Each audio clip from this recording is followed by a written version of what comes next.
Good morning. It's 9:30. Actually, a little after. So if everybody will find a place to be seated, and we should go ahead and see before you sit down. Okay. It is 9:30. Welcome to the start of the 73rd year of the League of Women Voters of Bowling Green. I am to talk about my goals for the year. My name is Lee McLeod. I am the president of the League of Women Voters. And my term will last through about next June or July. And so what I'm going to be doing in the upcoming year is, first of all, I would like to activate the upcoming generation and make sure that they have an opportunity to take part in the activities that we're doing, find out how the league works, and figure out how they can use that to the best advantage of our community and so forth. And have a new way of looking at things. I would like to help new committee chairs. You will find I would like you to join committees if you are interested, or if you're even just curious. There is a tablet going around where you will have an opportunity to sign in, and you can write down on the line next to your name what committees you would be most interested in. And you'll see there's a list of all the committees that are part of the league. And what we do is investigate things and have public programs as a result. So forth. It's very interesting. If there's things that you're interested in, this is the ideal way to find out about it. And it's also a really, really good way to find out how league functions. So I would, if you're being curious about a committee, go ahead and put that down, and then find out, the chair will get in touch with everybody who's on their list of committee possibilities and tell you when their next meeting will be. And if you are still curious when that comes around, by all means go and find out how it works, and you get a real good idea of how we like to work with our community. Let's see. Look at the papers, the paper at each table that you're sitting at, and you will find information. Modest little thing is the new League of Women Voters of the U.S. membership information and how it's going to work, and that is a plain little half sheet, and it will explain how membership is going to be handled. The money will be sent to the National League and not to the local leagues, and the local leagues can determine from that situation, and you read about it and you want to explain it a little further. But we will still get our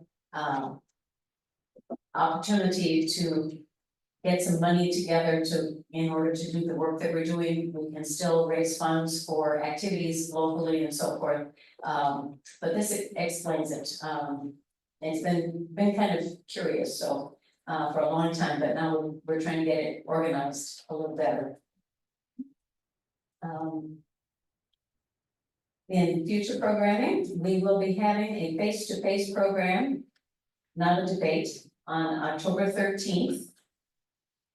And that will be, instead of a debate, we'll be doing this so that people will have an opportunity. The face-to-face ones, we have a room full of tables with chairs around them, and people running for office move from table to table to table to talk to the people at the table and get questions from them about what they would like to do in office, what they may have done if they're running for re-election, and so forth. So that will be coming up, and you'll see more information about it being sent out. Let's see.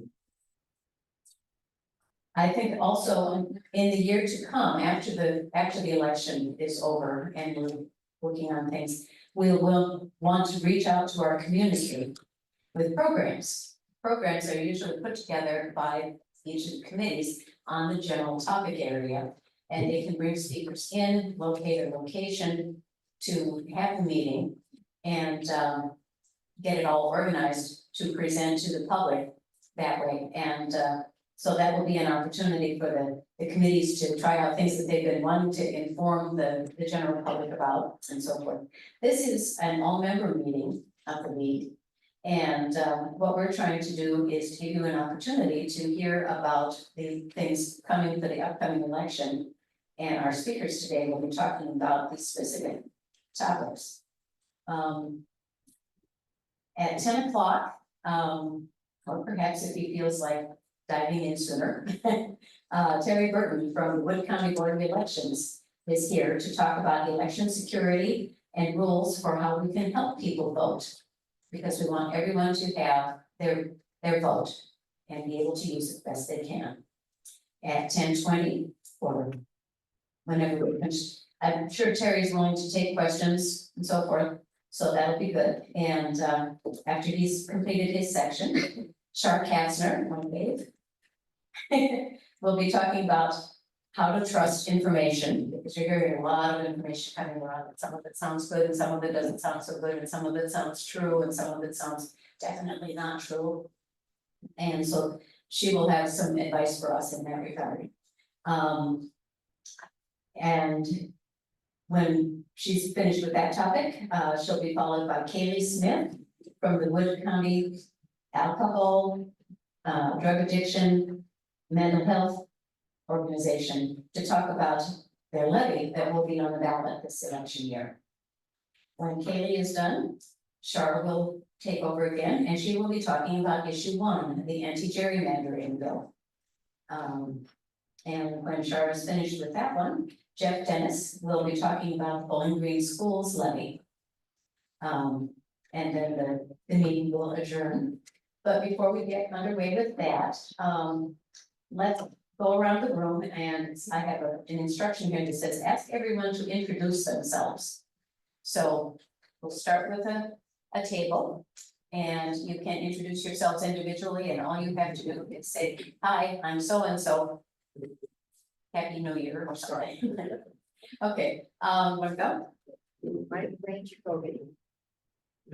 Okay, Elaine Jacoby. I'm Baker. Okay, take care. If you could stand up when you.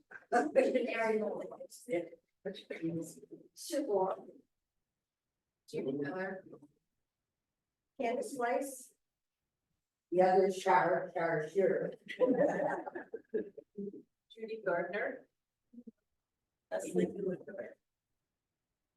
David Gardner. Maureen Wilson.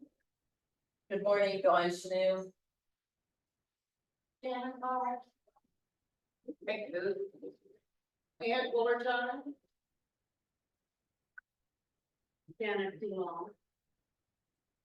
Julie Smith Baycast. Katie Prop Fairs.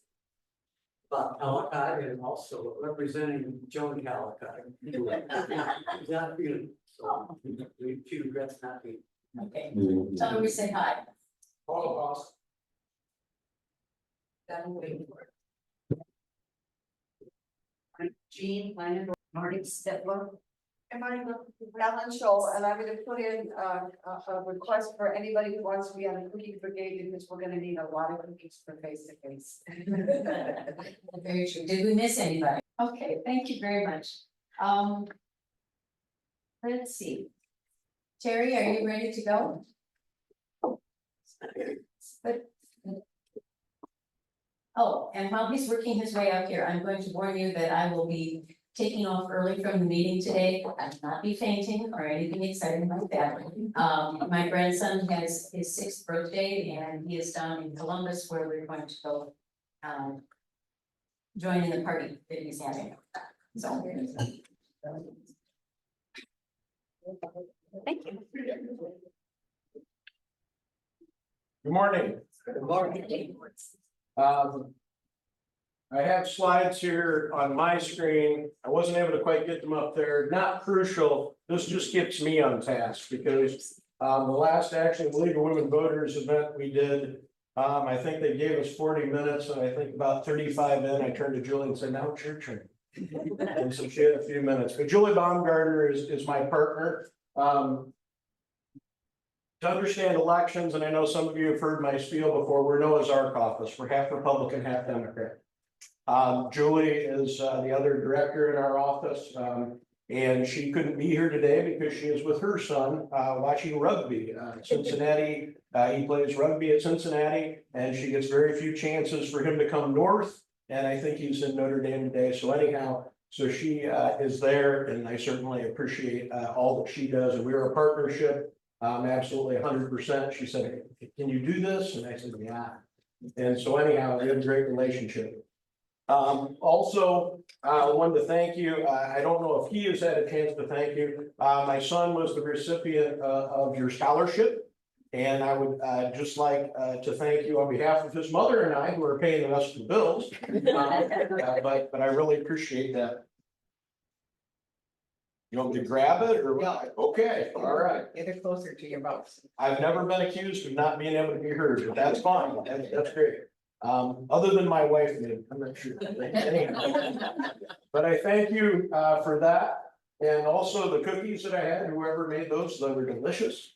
Thank you for that. But I'm gonna dive right in to the securing elections here in Ohio. I know that's a huge topic that we're hearing a lot about. And I guess I want to go through how we have secured elections here in Ohio. And just to let you know, and I know that this is probably a more friendly audience than some I speak in front of, but we have contemplated securing elections since I was with the office for the last 30 years. We are always worried about every ballot. We are always worried about making sure that those that are eligible to vote are able to, and those that for whatever reason aren't, do not. And so that has been something that has been throughout my whole career. And then suddenly in the last couple of years, everybody seems to think since they just thought of it, maybe we just thought of it. Well, that's not true. We've been thinking about this for a long time, ever since I've been in the business. And so securing elections is not a new thing for Wood County. It's just where we are right now. And so I'm going to talk to you about how we go through that process. And there's really 4 different ways, kind of categories that we have. We have physical security, we have cyber security, we have ballot security, and then we have our testings and audits. And those processes are how we basically make sure that our count is accurate at the end of the night. And as we go through the official. So let's start with physical security. Our office is located in the courthouse building, which helps because there are certain things about that setting that gives us additional security than some offices which are off-site in the state. We have had a review by the U.S. Department of Homeland Security. We had a team come in, and actually this has been 2 years ago.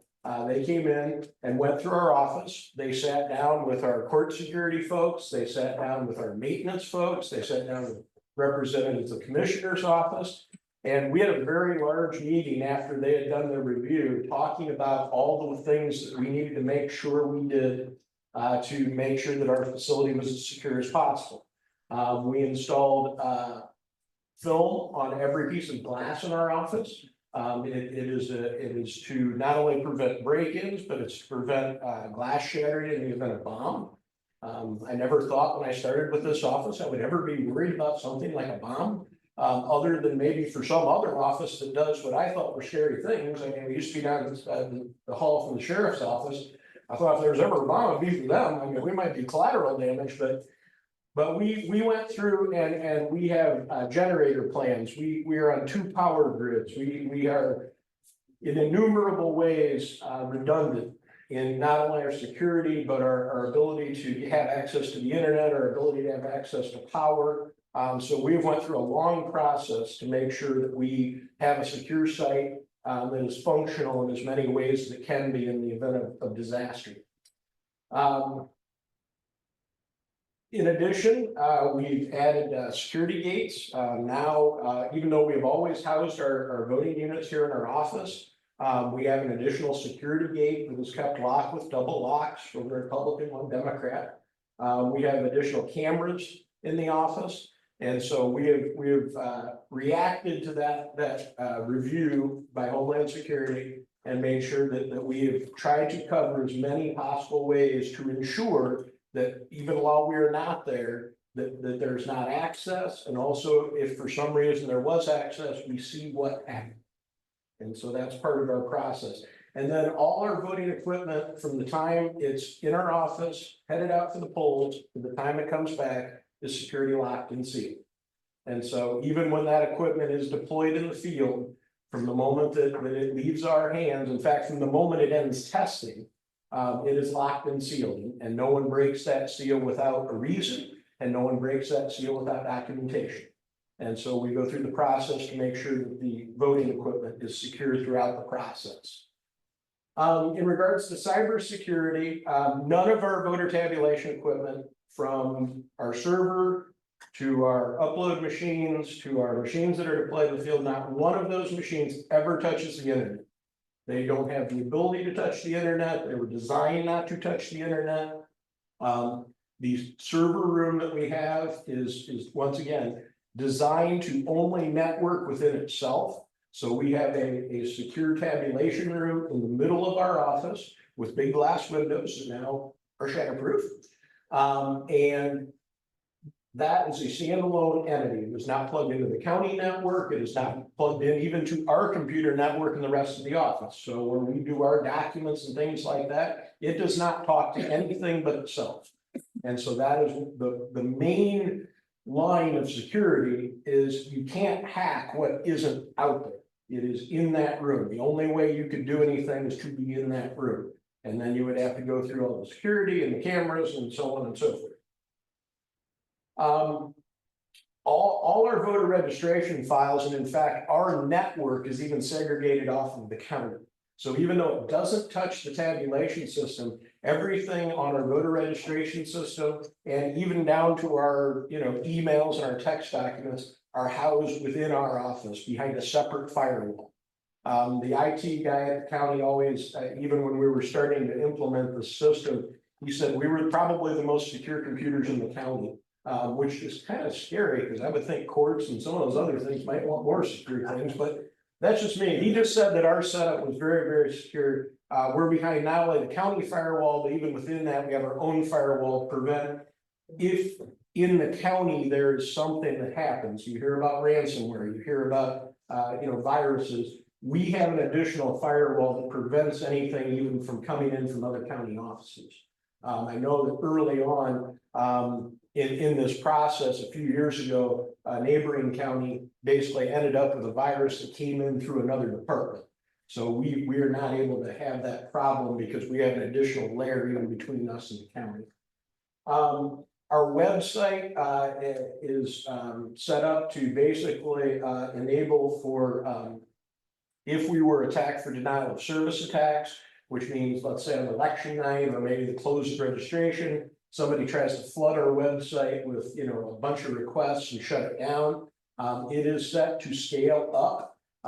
It resides outside of our network, and so it can go to the cloud and it can get additional resources through a secure company that does that. I will admit, when I was hired, I was the IT guy. Now I sit in rooms and I don't understand the IT.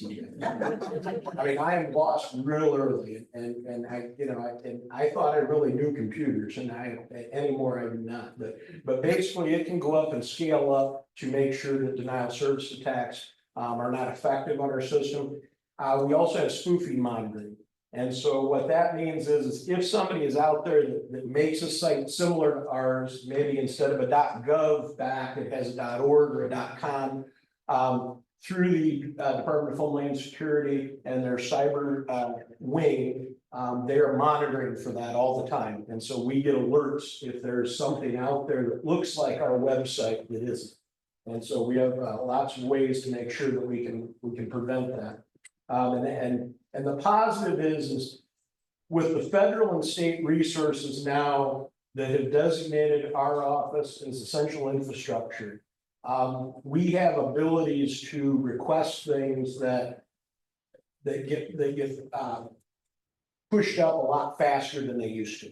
And so now if we see something like a spoofed website, within a very short time, we can report that. It gets bumped up to even the federal level and they will shut down that website for us. We do not have to have contacts at every web site company in the country. We have help to do that. In addition, our voting units that go out sealed, every election, their encryption changes, their password changes. And so even if someone was to, let's say, get into a machine with an old card, even an old poll worker card, I hope no one out here has an old poll worker card. I know I have poll workers in the room. Every once in a while, we'll get somebody to drop something off. They're not doing it nefariously. They're just like me. They forget that they have it in their pocket. But none of that equipment will work in the next election. Old voter cards don't work. That's not how the system's set up. And so we make sure that the encryption changes every time. And so every time it's a new start for our voting machines. So let's go into ballot security. All our voting equipment has to be certified at both the federal and the state level. We do have here in Ohio, because it's how our system is, it's a little decentralized, not as decentralized as Michigan. It has about 2,500 jurisdictions for voting. But here in Ohio, each county can make its own decision on voting equipment. However, your voting equipment has to be federally and state certified. So they've limited the pool down to that which has been thoroughly tested. And I will tell you, trying to get an update or a change to a piece of voting equipment, even when we identify things that maybe aren't very easy to use, is very time consuming and very hard. Sometimes it takes 2 or 3 years for us to get a meaningful change through because of how much testing has to be done on that voting equipment. All the ballots issued, all the paper ballots, everything from the paper ballot to the electronic ballot are verified by birth date, by voter ID and signature before they're counted. And so when we send out mailed applications, we check for those pieces of information. When they return the ballot, we check for those pieces of information. When you were at the polls, the poll worker is looking at those pieces of information. And so we are making sure that once again, that we're doing our due diligence and making sure that those folks that come that should be voting are able to vote. And those that have some piece of missing information then have to go through either a process or in the absolute worst case are not able to, if they were supposed to. And then all our ballots are kept in our office in another secure room. It's not our tabulation room. We have a ballot room, and that also is under lock and key. And our staff only works with those ballots in a bipartisan fashion. So if we're sorting, we sort with a Republican and a Democrat. If we, are opening to get ready for the counting, that's done by a Republican and a Democrat. And we're not quite like the highway workers, although I say that, and I used to laugh about these stereotypes. And now my industry has stereotypes, so I apologize if there's any highway worker out here. But it's not 2 guys watching another guy shovel, it's everybody doing it together. And so we want to try to be efficient government, but at the same time, we have to have that bipartisan nature. And what I will tell you is our office is really great. While we have that Noah's Ark feature, I will tell you that our staff just works together. They know what everybody is, but we don't have arguments, we don't have fights. It's how you dream that, Congress and the legislature should work, but it doesn't. We leave our politics at the door and basically we get the work done. And so we have a great staff that does that all the time, every day. And then every Ohio ballot is a paper ballot. I know that there are groups out there that don't like our electronic machines. Our machines produce a paper ballot in the form of a receipt. That receipt is the only thing that is used in recounts and audits. So one of the pieces of one of the things you'll hear out there is we don't like computerized voting. We have a paper ballot system in Ohio. It is done through a computer, but it is a paper ballot system. There are counties that use optical scan ballots that are also created on a touch screen. It's the same concept. We have a receipt, they have an optical scan ballot. Ours tells us how they voted, theirs tells us how they voted. So we are a paper ballot system here in Ohio, the hard copy that was used in the checking process. Testing and audits. All the programming and designing of our ballot is done by our staff. We made a conscious decision years ago when I first started with the office that we were not going to rely on a vendor to come in and program our ballot. We were going to learn how to do it. We've learned different systems through the years, and we have our staff go in and type in every name, every office, And we go through that process totally on our own. We do not even have them come in and check it. We do our own checking of it. And so it is done by Wood County folks that are there doing the program. All the paper ballots and the voter screens are proofed once again by my staff. We don't outsource that. In fact, I just got done the last 2 weeks. All I have done is read paper ballots and looked at screen ballots.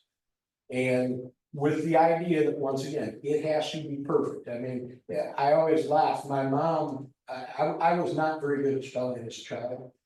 And my mom was very frustrated by that. And I tried and tried. And now I'm in an industry where spelling really matters. So yeah, so we spend a lot of time proofing.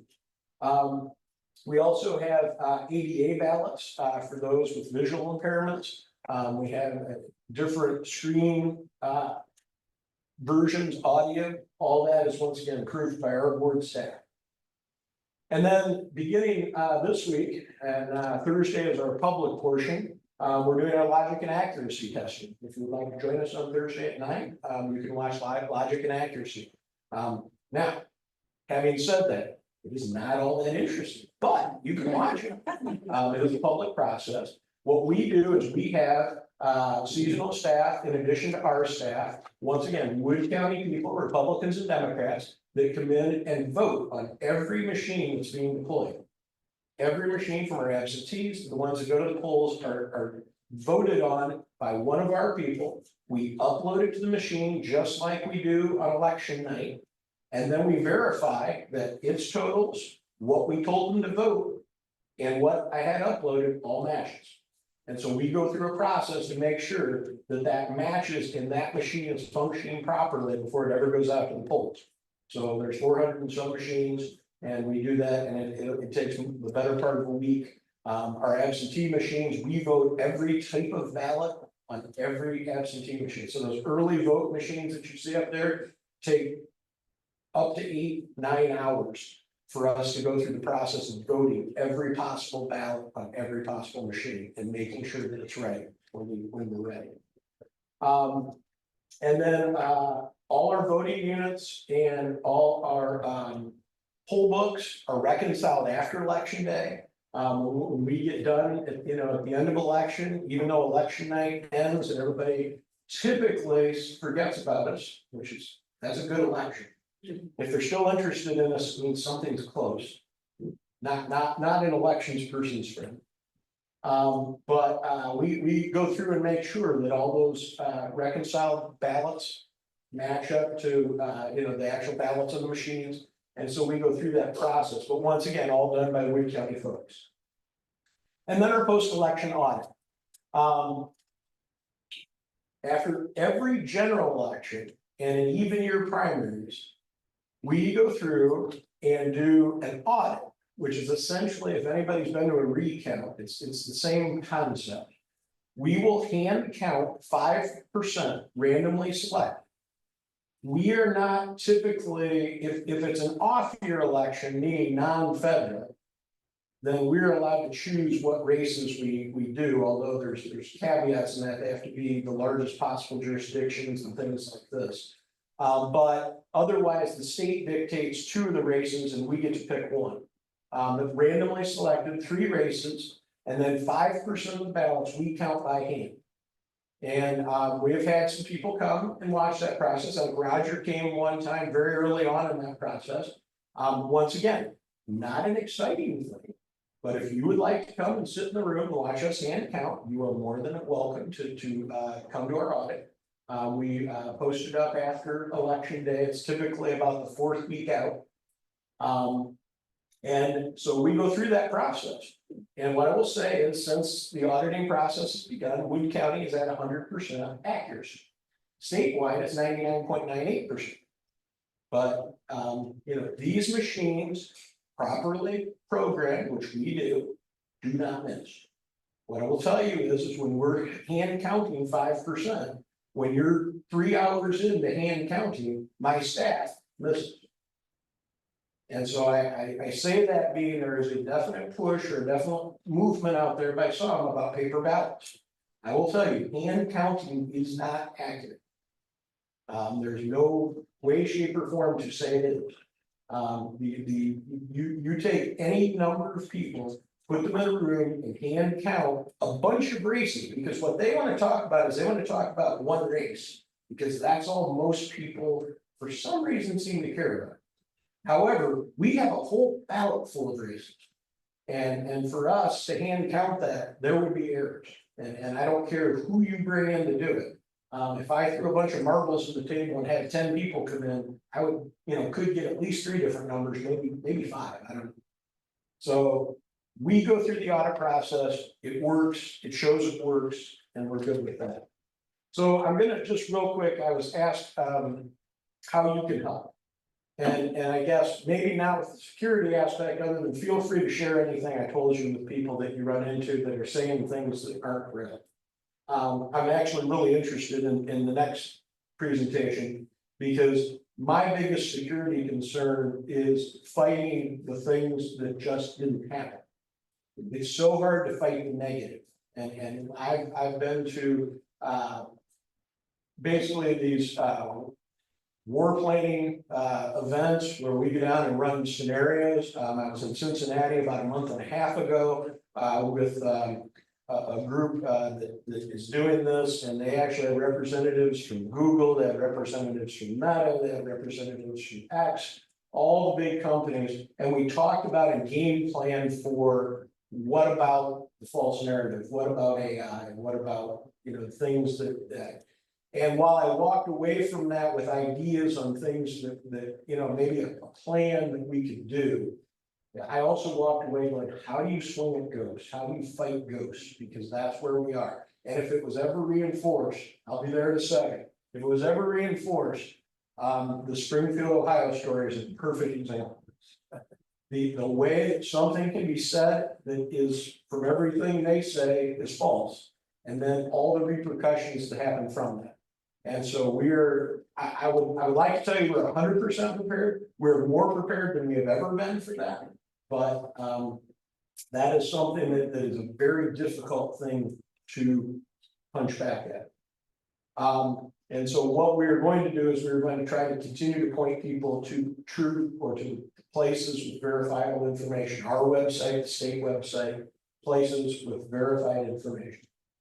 We are all going to be more active on social media in this election because we know we have to be. So I will get back to your questions here. Real quick, how can you help? Make a plan. Have your friends make a plan on how to vote. You can do it by mail. You can come up to the early vote. You can do it at the polls on election day. But don't just leave that to chance. Don't just, maybe I'll get a ballot. Maybe I'll go early and just keep putting it off. Decide how you want to vote and encourage your friends to decide how they want to vote. Now, as an aside from that, I really encourage either the early voting or the mail-in voting. And why do I do that? Because when this all started, I will tell you, I was not a big fan.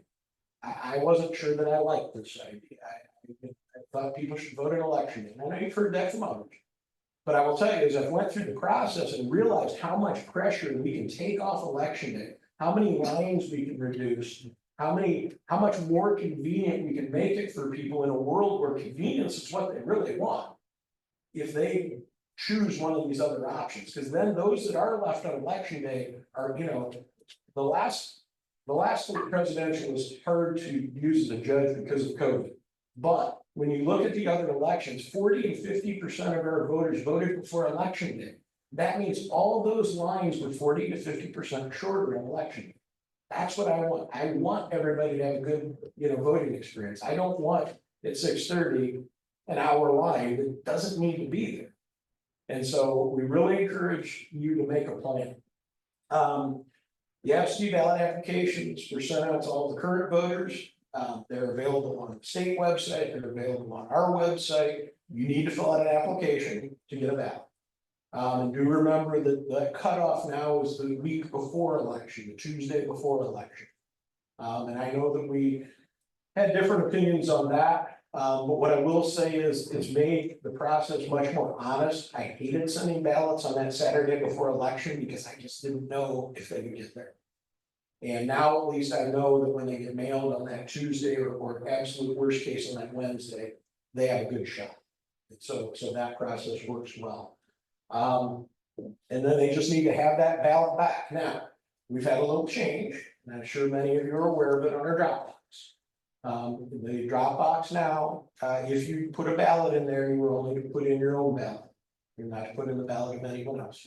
If you want to put the ballot of anyone else in, you have to come to into our office and fill out a form saying you're either a family member or a helper of a person with disability. If you have friends that are struggling with that, I would suggest, and this is just me, I mean, if possible, if they have a paper ballot that you don't know how to return, if it's early enough, please just give them 2 stamps and just let them mail it back. That's probably the easiest way to avoid problems. We don't know what's coming out there around our Dropbox. We've heard stories. We continue to hear, ideas that people are going to be, out there watching it, that there could be people that we have a camera on it. Now, what I will say is it's from a little bit of a distance. And so, I mean, it would be, a little hard to see, but we expect that there will be people watching our feed. So anyhow, just if you want to be helpful to that person, just give them the stamps, let them mail it. That takes away any problem at all. Not the best solution, but I'm just trying to find solutions. And in an election that has nothing but problems, I'm just trying to find solutions. Early vote starts October 8th, and that also is the day that we do first mail absentee ballot. So if anyone has someone that says, I don't have an absentee ballot yet, you shouldn't, because we can't mail them until October 8th. We're open 8 to 5 through most of it. We're open the 2 weekends before. As it gets closer, that 3rd week, we're open till 6. And the last week, we're open till 7 and 7:30 and 8:30 one day. Lots of opportunity.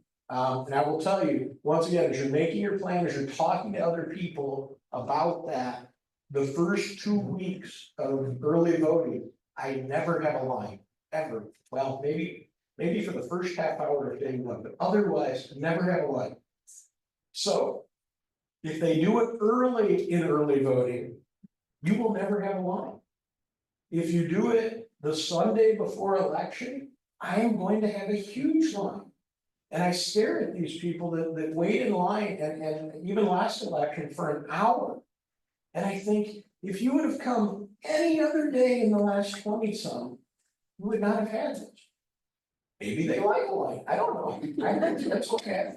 But please encourage those around you not to wait to the last minute, because then they will have a line. And in fact, I think the line on Sunday is probably longer than any line if they waited till election day and went to their precinct. But, I've had friends stand in that line, people I know well that stand in that line, and I don't know what to do, but I just continue to preach. Make it comfortable for you. If you're okay with the line, then that's fine. But if you would like something more convenient, there's lots of options out there. And do remember, on election day or an early vote, it's going to be the same IDs that we've lived with. And I know that you guys are probably more frequent voters than some, but for some, presidentials are the only time we see them. So the ID rules are going to be a little new to them. It's the same thing though that we had last fall and that we've had for a little bit here. Ohio driver's license, state of Ohio ID card, interim form issued by the BMV, all has to be current, can't be expired, US passport, military ID, etc. If you vote on election day, you have to go to your polls. The number of people who come to our office, we've been open for 30 days, I'm just gonna come here and vote. Not on election day, we can't do that. We're not allowed. So if they're going to go on election day, they have to go where they vote. So if once again, if you have a friend that you're interacting with on election day, don't make sure they know, don't come to our office, because all we can do is point them to where they go. And I'm shocked by the number of people from Rossford and Perrysburg and Northwood and North Baltimore that show up at our office. And they have to go back to their hometown. And I hope they work here, because if they drove all the way down to where our office is and then had to drive all the way back, that's not a good situation. So, and I guess just once again, and I know I've probably went long, but I started early, so I figure I can go. Things to consider: schedule. How does it work in your schedule? What of those 3 methods works best in your schedule? Personal challenges, is it hard for you to walk distances? Once again, some of that may come into play, which method works best for you. Candidate and issue knowledge. Some people really like that ability to sit at their own table at home and look things up and deliberate and have very thoughtful, informed voting with that mail-in ballot. Because with that mail-in ballot, you can take as much time as you want. And so for some people, that's a preference. Other people, I know I'm gonna vote, I can win a ballot box, it's great. And then just personal preference. I mean, I think that what we found is people gravitate back towards those things that they like. Our early voting continues to grow. The people that come to the courthouse and vote early in the courthouse continues to grow because people found that somewhere in the COVID cycle and they really liked it. And they found out how convenient it was. And when they come into their doctor, they come in, to get gas or groceries. I grew up in Wayne, so we had to come to Bowling Green for everything, and so it was part of the errands. And so this has become part of the errands for a large swath of the county. And so, just decide which way makes sense and then go from there. I talked about our website, I talked about the state's website. Please, once again, if people have questions, point them there. There's a lot of good information on the voteohio.gov site. It's pretty simple because it can just focus on voters. Our site has a little more because we have to focus not only on the voters, but we also have to focus on candidates and other things. But once again, either site has a lot of information on what they need. Almost every form you need is on there.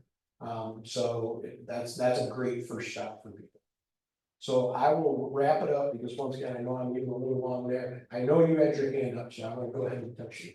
Georgia, in their infinite wisdom, has just decided that they're gonna hand count all the votes on election day. In your opinion, considering how many million votes that is, how many weeks is it gonna be before Georgia declares a winner in each category? I have so many thoughts on that.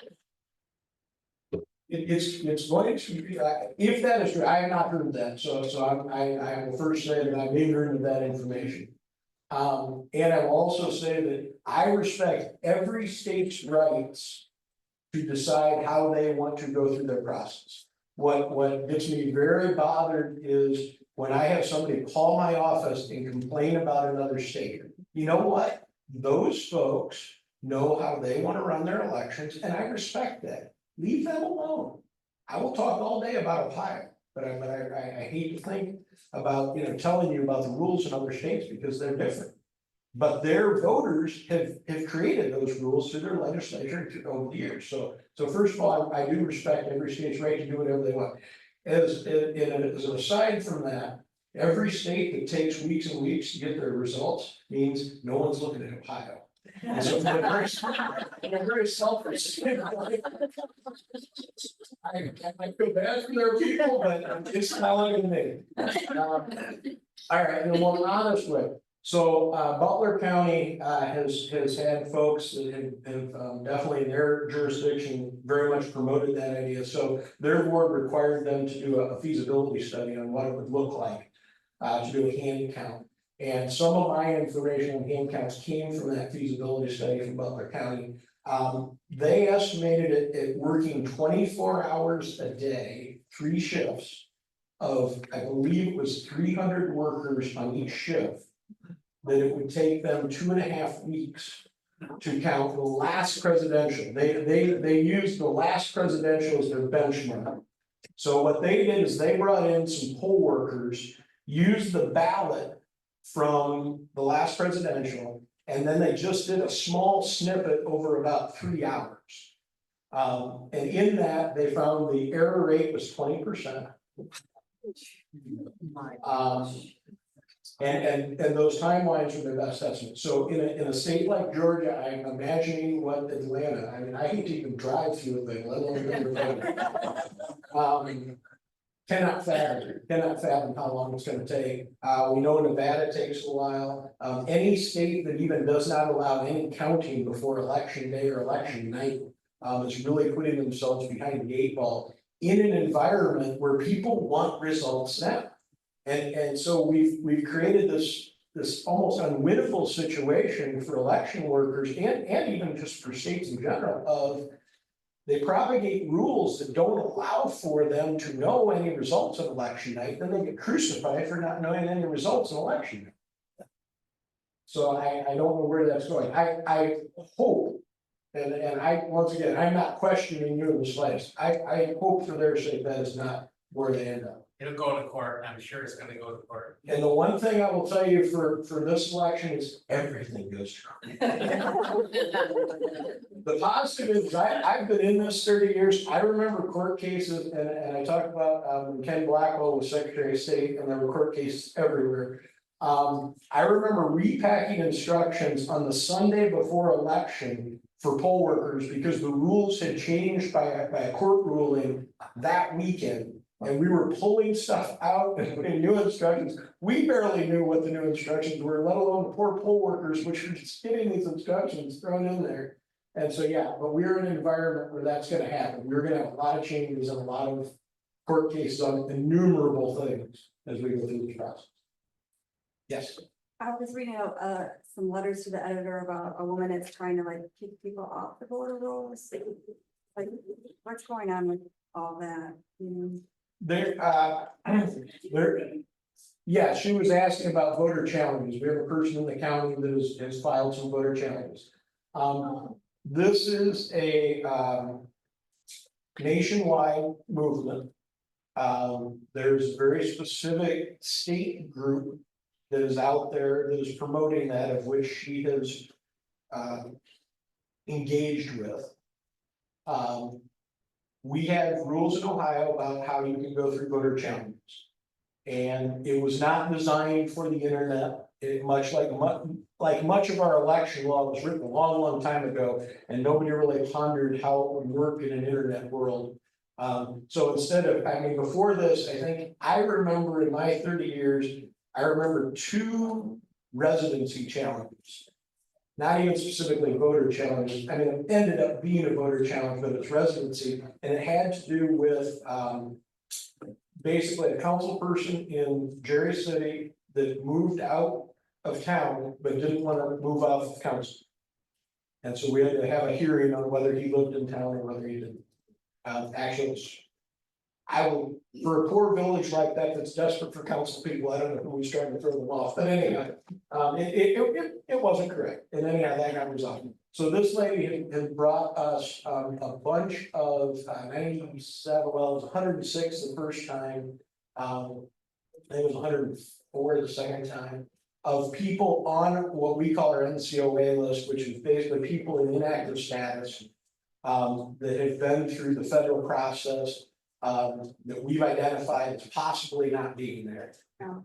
And she wanted the board to rule those off because they are registered, according to her information, they were registered in other states. She did not provide the board with sufficient information that was verifiable. And so the board chose not to honor that request for those voters to be challenged. There is also a lot of federal law. And many counties are wrestling with this because many counties have had these, once again, I talked about their county. They've had 1,900 voters challenged, over 78 different hearings. Unfortunately, it's maybe well-meaning, but it's probably not an effective use of someone's time. Because federal law is very specific on how we have to go through the voting process, removal process. And so anyhow, so there's some, but that's a nutshell of that. I don't want to go into too much more just because, I mean, those are board hearings and they vote on the information as they get it. So, yeah. Does the Board of Elections do anything for people in nursing homes?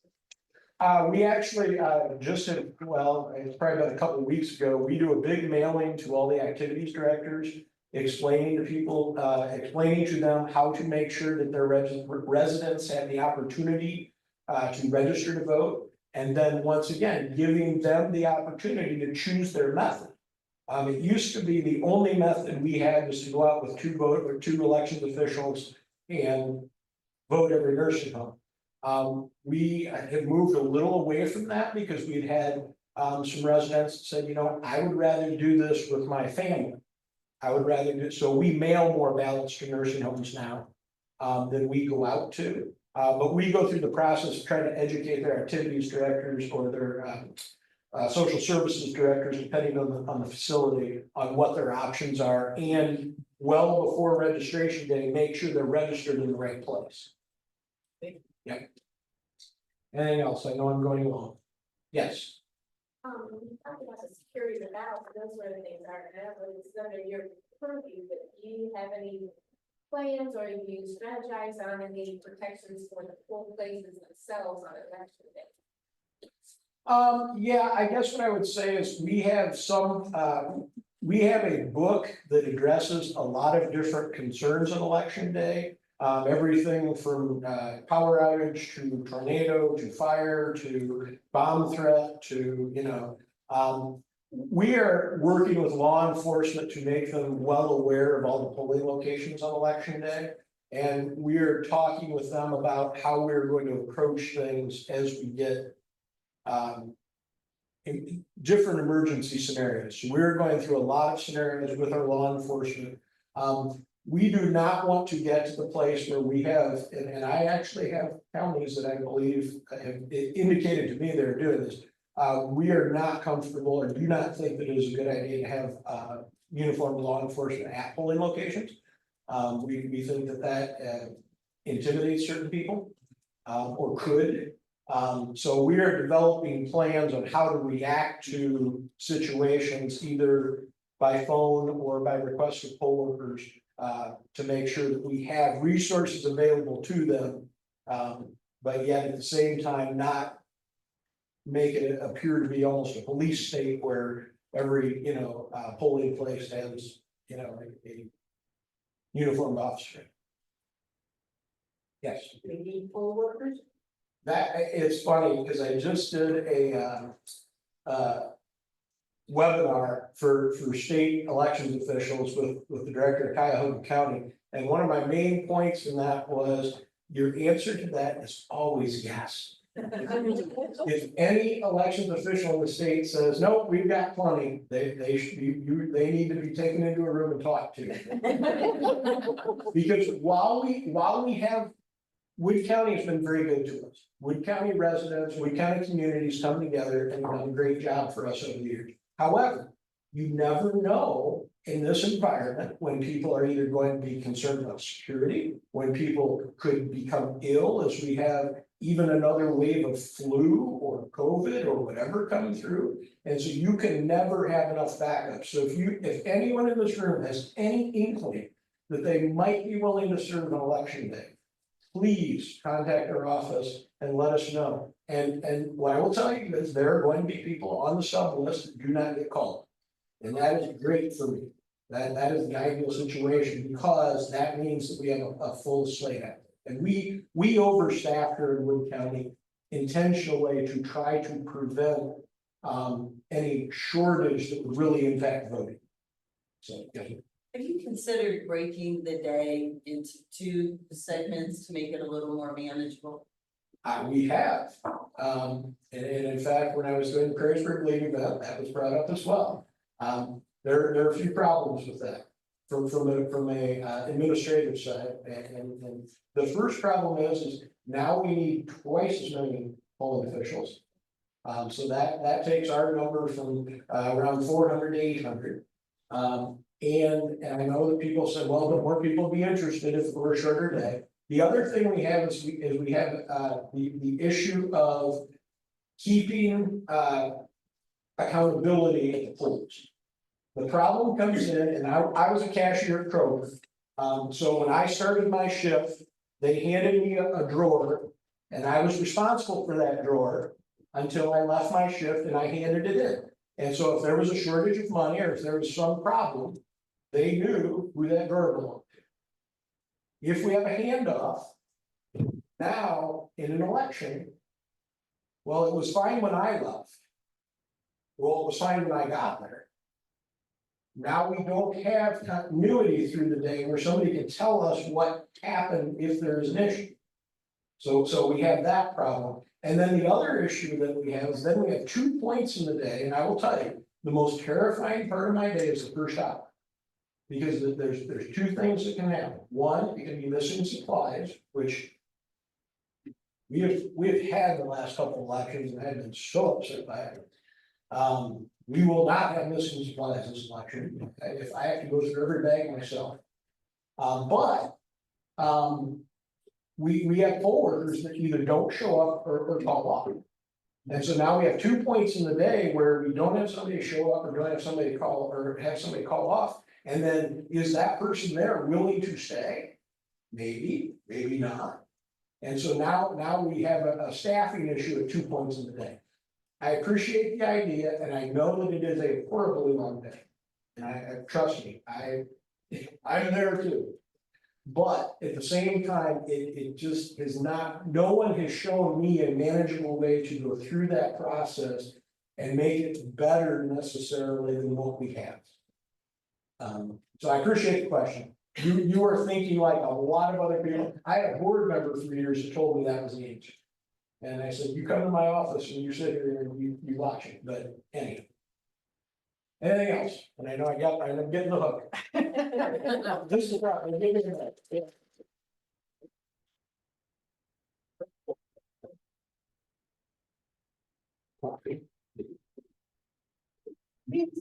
We would be remiss if we did not acknowledge that Mr. Burton's son won the scholarship this year from League of Women Voters Bowling Green. And there was a reason that Ben won this award. It would take you 15 minutes to tell you Mr. Burton's son's achievements. But the short version, National Honor Society, National French Honor Society, GPA of 4.27. He wrote an amazing essay on the importance of democracy, which he learned about from being a poll worker for years. Apparently there's some child labor involved because I think he started being a poll worker when he was 6.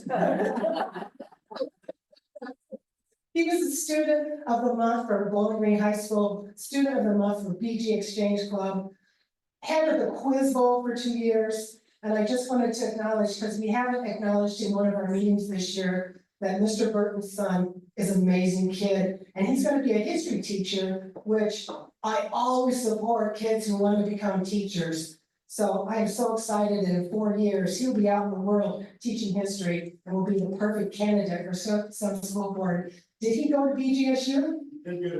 BGSU, so thank you.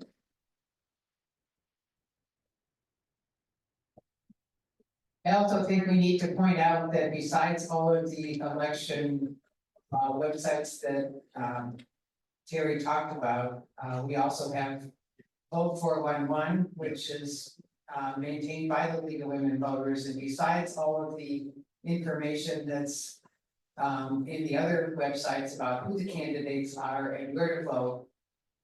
Vote 411 also has candidates responding to questions. And so you can get an idea of what kind of person they are, how they respond to the questions that we ask. So that's another piece of information. So vote411.org.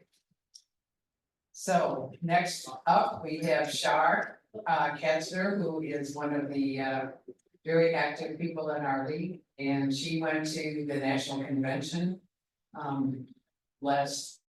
this past summer and learned some very interesting things that she's going to share with us.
technical difficulties.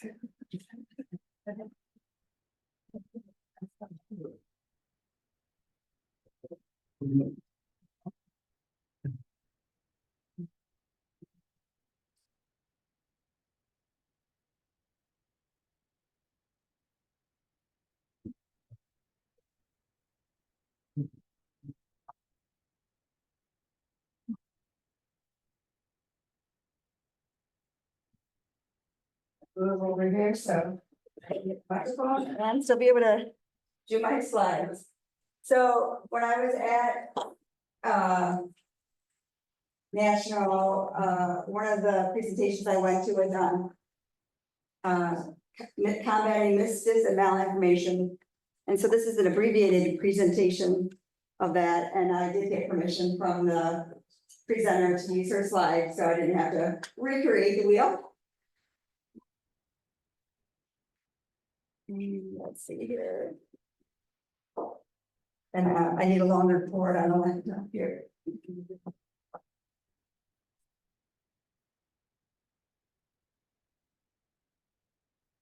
So understanding, this is very important because it spreads on social media like wildfire, as you all probably are aware. And then, it drives fear and polarization, and there really isn't a silver bullet to it.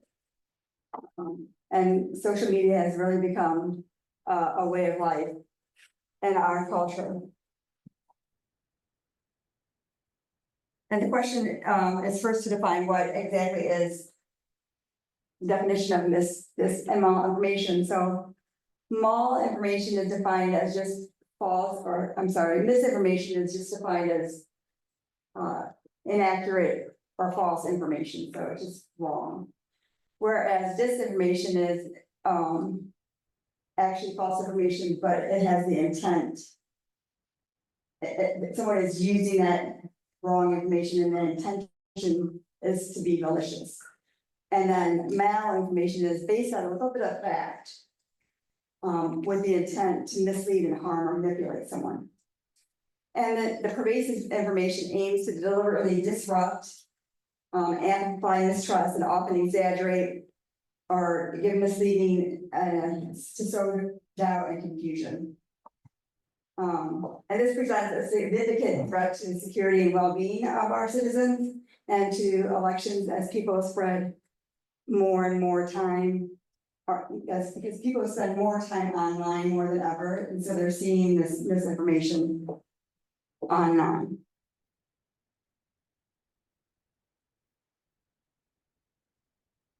So the key tactics of misinformation are a lot of times it's missing the context. So what makes it believable is there's typically like a little kernel of truth to it.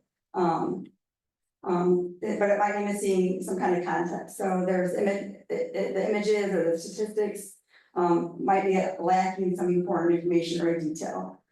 Or there's some kind of faulty logic. Equating it to something that's not logical, or it's like a straw man argument. Or it's a hate and a dog whistle. This is certainly the case with the big Springfield thing that's been in the news lately. That's also, in addition to that, there's been multiple conspiracies around the Springfield issue. There's, aside from the debunked pet issue, there's also an issue where a boy was killed in an accident, right? And that's missing the context, because yes, the boy was killed in an accident and he was killed by an immigrant, but it was a car accident. He wasn't murdered. That context makes it sound like that the person that somebody went into his house and stabbed him to death or something. I mean, they're taking it out of context. Conspiracies, same kind of thing. They're blaming a boogeyman for things that are hard to understand. So in Springfield, there are illegal immigrants in their city, and because there are so many immigrants there, their healthcare is understaffed, their educational system is understaffed. So that's a complicated issue, but now instead of looking at that whole as an issue. Why is it understaffed or what we do to help them? They're trying to blame a boogeyman. And then maybe it's an old thing. It could be something old that happened like 20 years ago, but now they're trying to bring it back and make it seem relevant today. So it doesn't have to be actually false to be a problem. So why do people believe it? Okay.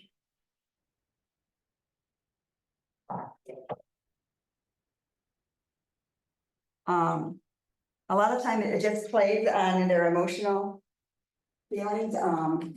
It's a way to calm your fears or your anxieties and your anger. And just because it's based on that kernel of truth, that makes it believable. And everybody is susceptible to it. You know, I like to, like, for example, myself, I like to think that I'm not susceptible to it. And that everything that people are telling me is true. And I'll give you an example. I was on Facebook the other day, probably a couple days ago, and there was a big quote about Project 2025. And it was talking about how, I think it was something about how Project 2025 wanted to, something about like women and families, and it sounded like a horrible thing that it was doing. And it like had a quote, and it had like a page number and stuff. I'm like, that's terrible. I was this close to sharing it. And then I thought, well, you know what, I should follow my own advice, right? And I fact checked it, and Project 2025 does have like a sort of that theme in it. But that quote, and that is not, there is not, that quote is not in Project 25, and it's not on that page.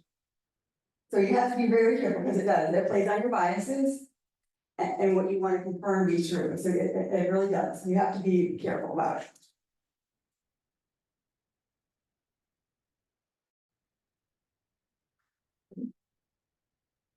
I'm gonna skip over this one. It's about, I mean, we can, if we have a little bit of time, but this is where she kind of like a discussion about like other, you know, if you want to, we can talk about this, but this is like, how have you encountered misinformation? And what did you do, and what was your reaction, and how did you push back or report it? No, I don't know if you're like me, but sometimes I'll just like skip over it because I don't want to engage. Other times I'll try to like fact check the person. And then other times I'll believe it and like share, you know. So it's kind of like a multitude of those things. But you know, I like to believe that the memes that I'm sharing are true. So first of all, I try never to share memes, because I think most of the time a little meme is not going to be true. It's going to be a soundbite or a little thing that's trying to get people stirred up.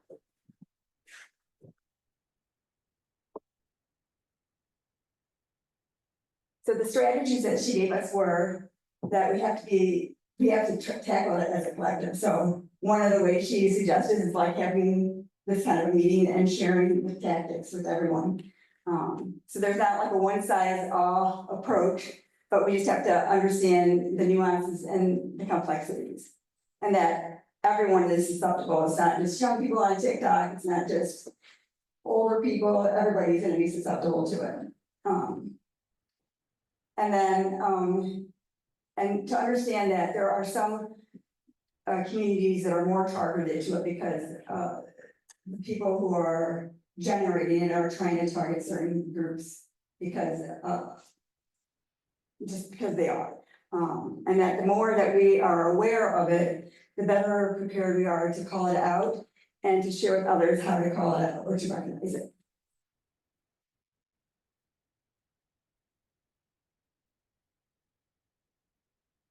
So they suggest, so cultivating meaningful conversations that anchor the truth, collaborating with organizations who work to renew the public trust in our democracy. And so they encourage us as a league, because we're like a source of trusted truth. About elevate the awareness around the polarization that it causes. Lean more into community connections that foster the empowerment and build up trusted messengers in our networks. So like on our Facebook pages and our Instagram, they gave me some like the page that I put on your tables. So I'm gonna be trying to share those more and more to our network. So people, if you guys, when you see those, if you share them with your feed, then more and more people can see them. And then it helps spread awareness of what to look for. And then some very kind of foundational do's and don'ts are make sure you verify. And share, but verify before you share. And I'm not sure if it's gonna be on the next slide or not, but what she talked about was look at for the source and then for the source of source. Because that's important to know. And then pause and reflect before you craft your response and don't react immediately, because a lot of the times that's what they're trying to get you to do, like have a knee-jerk reaction and respond or share or whatever, but anyway. And then focus more on solution building and not get defensive or respond angrily, to, you know, to think about it, fact check it, etc.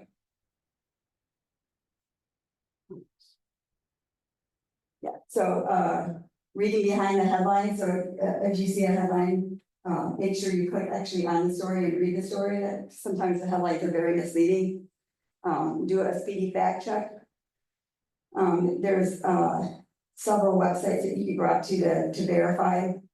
And sometimes I'll just take the headline and I'll just go on Google with the headline, and then you'll get a whole bunch of results right there that will tell you it's false. And then like right here, consider the source and the source's source, and then try to analyze the information more critically.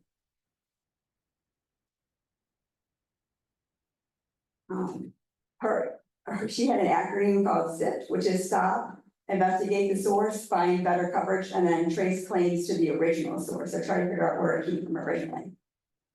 Developing situational awareness or informational awareness, like just kind of know where it, you know, how did this start? Like how did this rumor or whatever start? And then other thing is to be aware of the algorithm. So I know my feed's gonna be filled with certain bias, and the algorithms will continue to feed that. So you can go down rabbit holes really quick.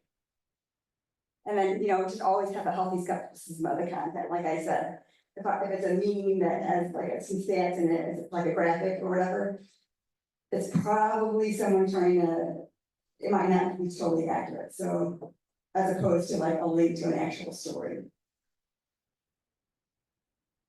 And then those trolls and bots are really prevalent in social media. AI is generating a lot of them. They're not even real people creating them. So it's very coming from up top, bottom up, and participatory. So it doesn't work if you don't spread it. I mean, it'll die if you don't keep sharing it.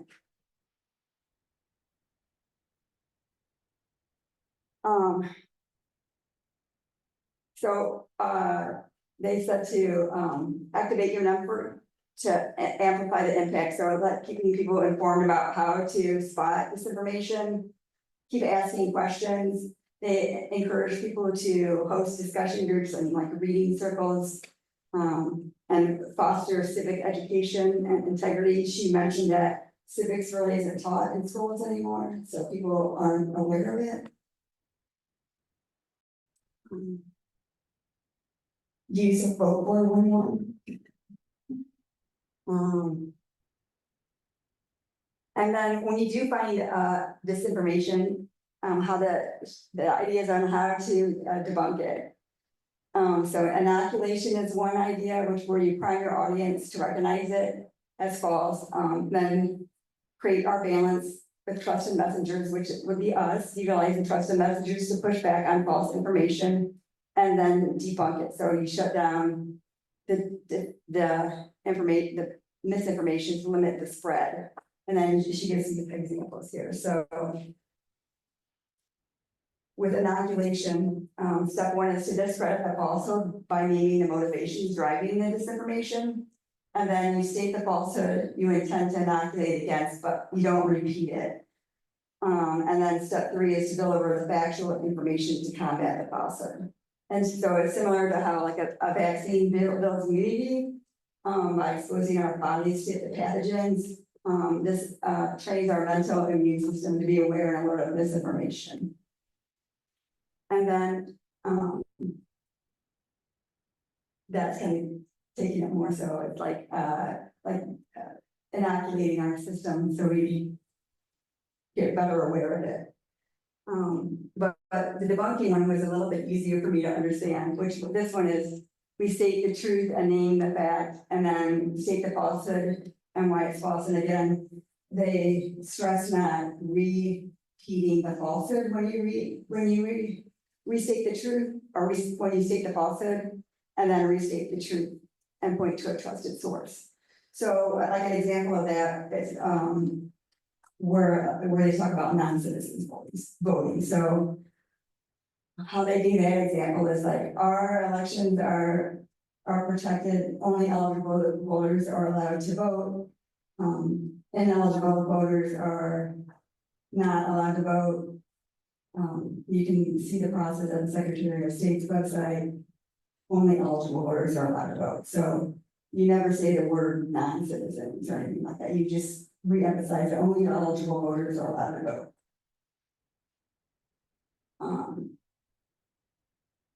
And then lastly, you really emphasize what is true. You always introduce the core fact before presenting the false information.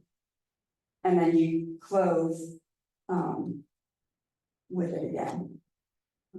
Another good point that they talked about was when you're like talking to your friends or whatever, and they bring misinformation up to you. Don't start the conversation off by saying that's not true, because when you do that, you kind of automatically put that person on the defensive. And from their point of view, what they've read and what they think it is true. So one way that they presented doing that would be something like, oh, well, that's not what I heard, or that's not what I read. That way you're both kind of like on the same footing, like, oh, well, you read that, well, where did you read that? Or I read this. So you're kind of like trying to have a conversation, but not put them on the defensive as like, oh, what you read is wrong, or that sort of thing.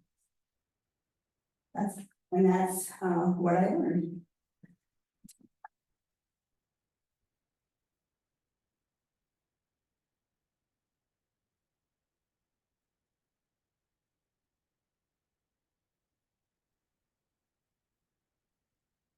I'm sure Shar would be happy to answer questions if anyone has questions.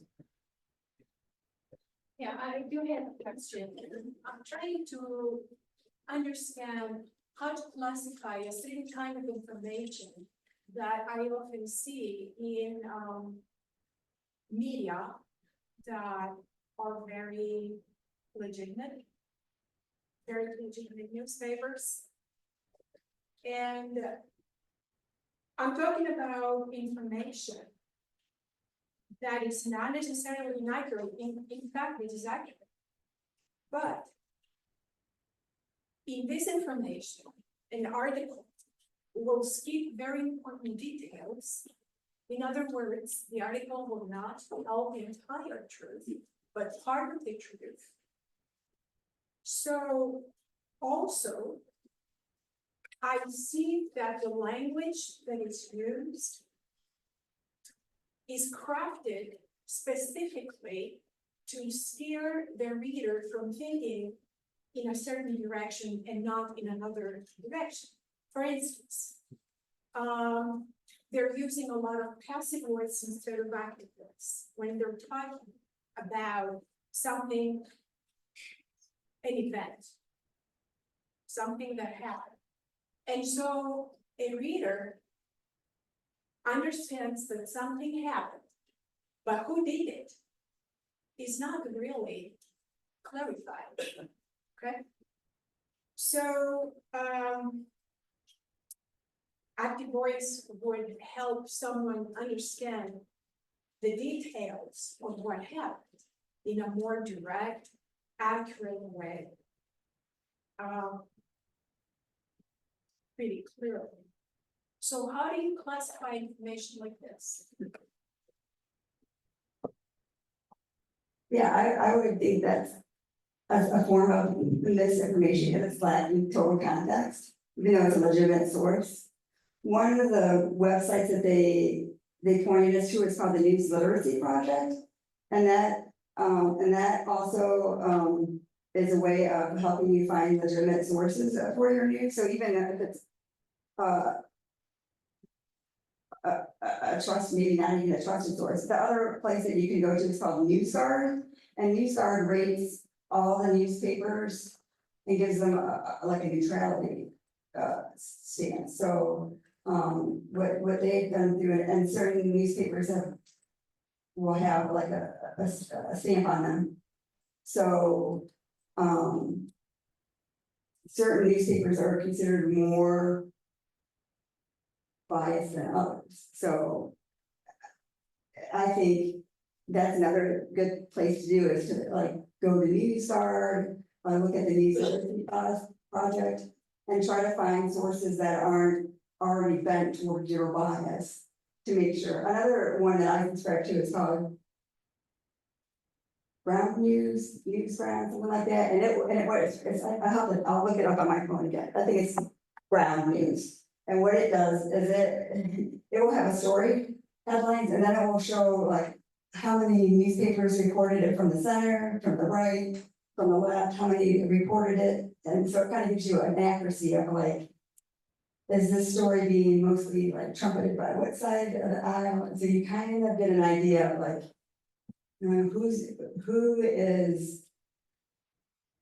spreading this news or not, is it, and so you kind of, it also helps me like to know like, oh, this is something that my bias, I didn't even hear about this, so is it something that they're trying to keep from me? Or is it something that's not legitimate? Just kind of gives you an idea of like what's out there. The other thing that's kind of interesting to do, I think as well, is that my husband and I started doing is if you listen to like the BBC, you get a whole other perspective of what's going on in the world, as opposed to what's going on here. Like there's stuff that's going on in the world that I'm like, oh, that's going on in that country, and our country doesn't even cover it. You're like, wow, that's very interesting. On that, I'm talking about very legit newspapers. Yeah. New York Times, for instance. Yeah. How do you? And yeah, personally, I don't even need to go to those sources to find out how they got to this and why. I'm just asking if you know, how do you combat that? Yeah, I don't know. Yeah. It's tough. It is very tough.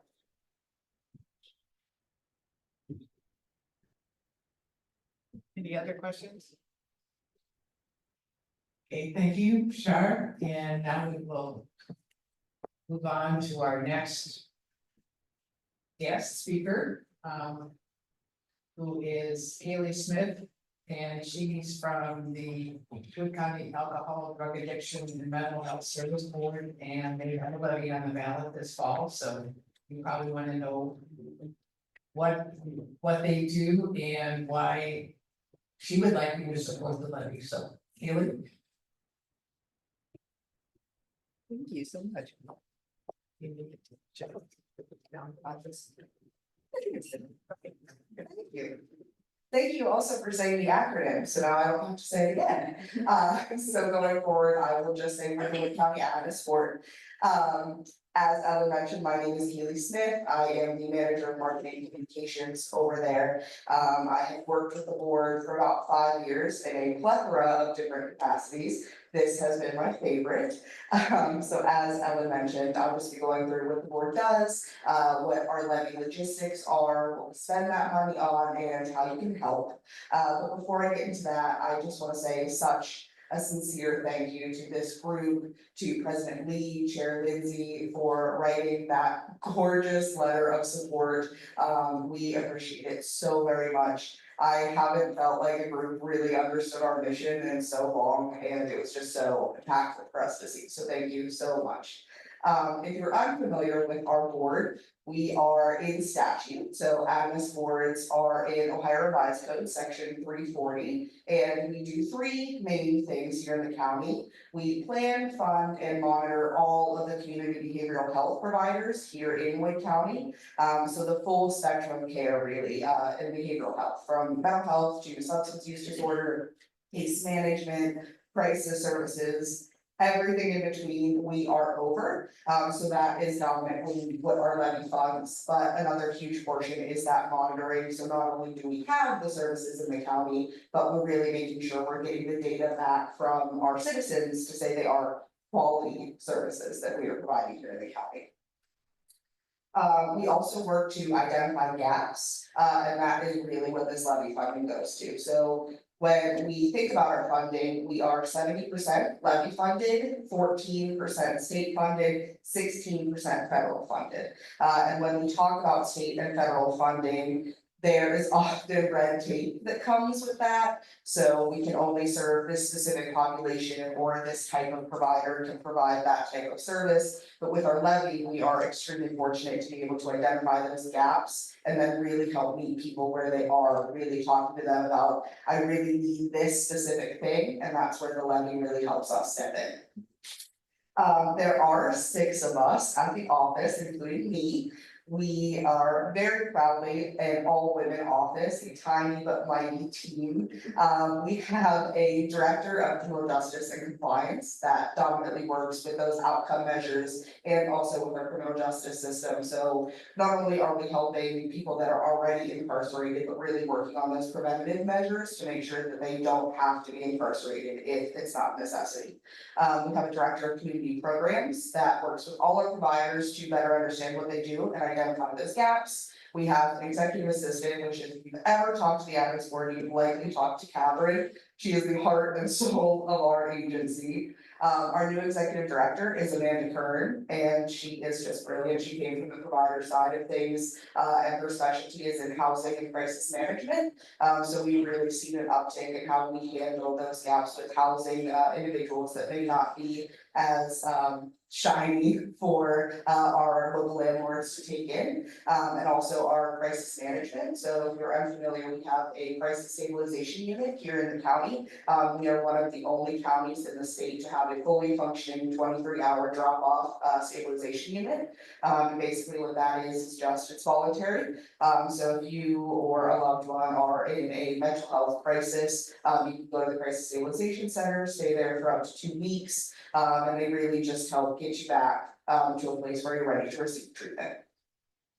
I think I'll say this name and a few ears will perk up, but if you know Judy Ennis, she was previously on our board, and she worked with us to get our levy really up and running. And she is the sole reason that I am so proud to say that our levy chairs this year are President Rogers and Dr. Earl from BGSU. Yes, it's like my favorite thing to share. So we know at the ADMAMHS board that our college community is really just a piece of what we do here in the county. And if you are a student in Wood County, living in the dorms, et cetera, you have access to all of our services, which do operate on a sliding fee scale thanks to the levy. So we were really able to bridge the gap between us and the university through this levy and really talking them through why it's important to vote. If they're registered to vote here, they can vote for our levy, and they can access all of our services. So that has been a really, really beautiful partnership that I love talking about. And just a little bit of the logistics of our levy. It is a 1.6 mil renewal levy, so it is not a new tax, no new money. It will continue to be about $35 a year per $100,000 home. And my other favorite thing to share is that our administration rate at the board is 7%, which means that 93 cents of every single tax dollar we receive goes right back into the community. And those 7 pennies stay with us for rent, electricity, etc. But really what we do at the core is going right back into the community, helping people live the best versions of their lives possible. And when I mentioned our providers, I have a list here, they're in my brain, I swear. But our providers include the Children's Resource Center, the Cocoon, which is our leading domestic violence and sexual violence shelter here in the county. The Wood County Educational Services Center, Ohio Guidestone, Harbor, Unison, Maui Wood County, and ARC, which is the Addiction Response Collaborative here in the county. So really, when we say the full spectrum of care, we need from prevention all the way to recovery supports and everything in between. And I have a little help section, but you all wrote that beautiful letter, as I mentioned in the beginning, so thank you again for that. But I do have some buttons and some little fact sheets about our levy that are available on the table. Thank you so much, Gail, for giving me that space, I really appreciate it. And with that, I can answer any questions that you guys have for me. Is there any organized opposition to your levy? No, we have been exceptionally grateful and just. I can't even put into words how supportive this community has always been for our levy. We have not lost. So we really have always had the community support, and really we're just trying to do everything the right way, making sure we're getting the messaging out there for the people that need to hear it. But as far as I know, there is not any opposition.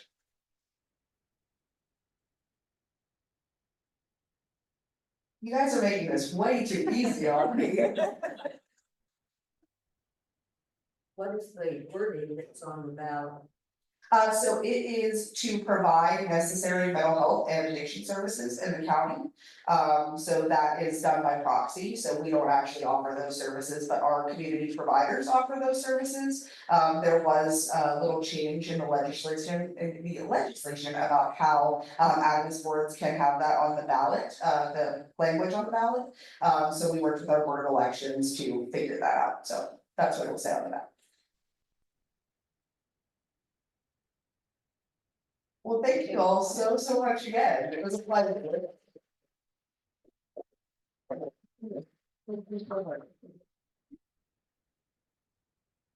Okay, Jeff Dennis has just arrived, but he said he just as soon breathe a couple minutes, running from another meeting. So Shar, would you like to talk to us about issue 1?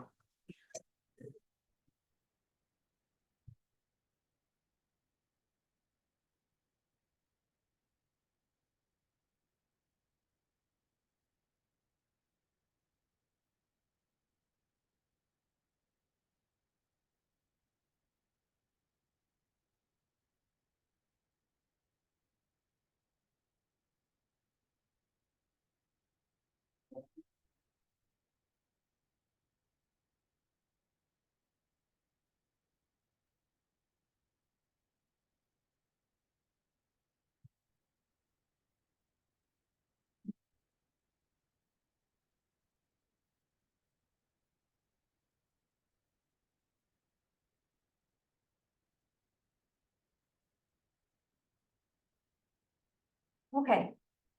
I'm back again. Today, this time I'm going to be talking about the Citizens Not Politicians Amendment.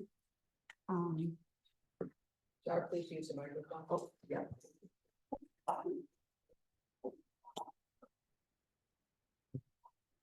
So the Citizens Not Politicians Amendment is going to be issue 1 on your ballot. And who we are the Fair Districts Coalition.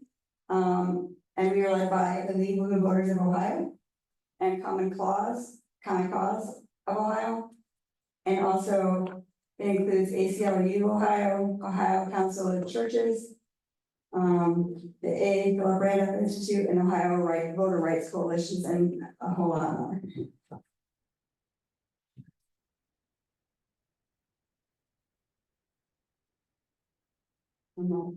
Quick agenda. So what exactly is gerrymandering, if you're not aware? It's when electoral districts are drawn by the party in power and the incumbent politicians with the intentions of predetermining who gets elected. So it makes it so they can keep their power and keep getting reelected over and over again. So they want to manipulate the district lines in ways that advantage certain political groups and maximize who's going to vote for them. And why is it so bad and how does it impact you? Well, it gets in the way of anything that's important to you, so your healthcare, clean air, schools, taxes, public safety. So even if your party is the one that's in power, it prevents them from actually having to listen to you. All they have to care about is the people who are giving them the most money. The corporations and the lobbyists who give them the most money, and their donor base, and their lobbyist friends. And that's not how democracy is supposed to work. They're supposed to listen to their constituents. So gerrymandered districts let the representatives pick their voters instead of the voters picking their representatives. And it means that politicians can't be held accountable because they, even when they go against what the people want, because it lowers voter participation because the voters lose faith when the system feels like their vote doesn't matter. And it steals voter power because rigged districts dilute the power groups who oppose the party and the politicians in power. And it also makes it so the opposing party doesn't have candidates who want to run anymore because they know they're gonna lose. And many of you can see that that has happened in Wood County.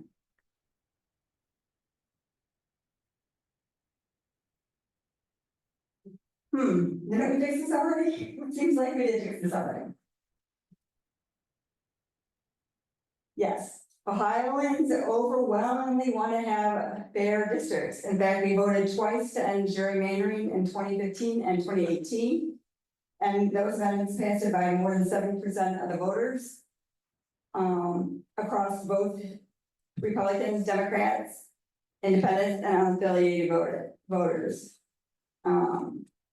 But the processes were different because politicians can't resist the temptation to draw maps that they benefit from.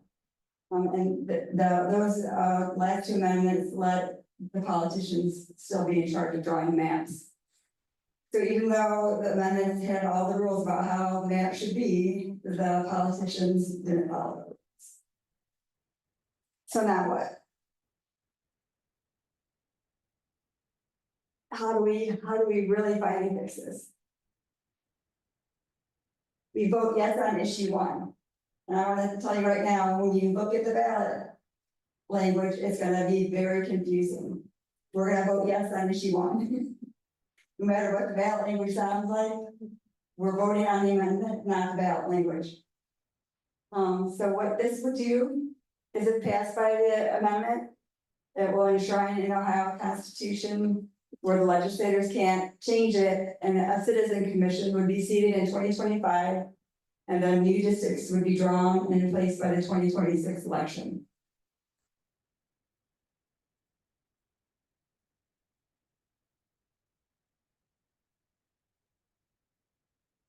So what's it gonna do? It's gonna create an independent 15-member Ohio Citizens Redistricting Commission. It will ban current and former politicians, political party officials, and lobbyists from being on the commission. It's gonna require fair and impartial districts by making it unconstitutional to draw districts that discriminate against or favor any political party or individual politician. And it requires the commission to operate under an open and independent process. The Citizens, Not Politicians amendment will restore power where it belongs with Ohio citizens.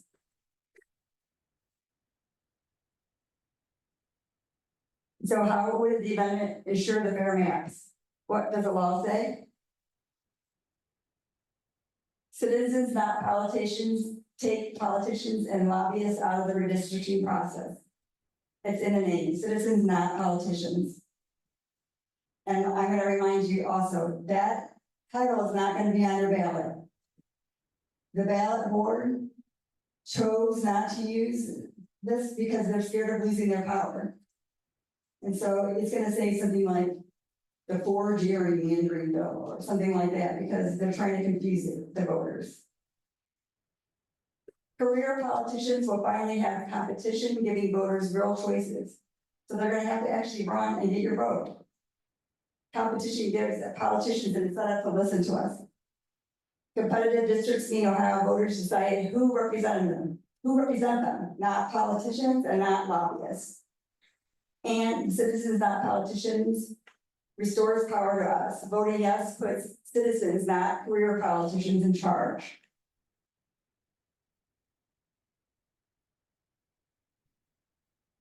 The law ensures the fair maps. The amendment closes the loopholes found in the existing Ohio law and from states around the US. So the maps have to comply with the Voting Rights Act.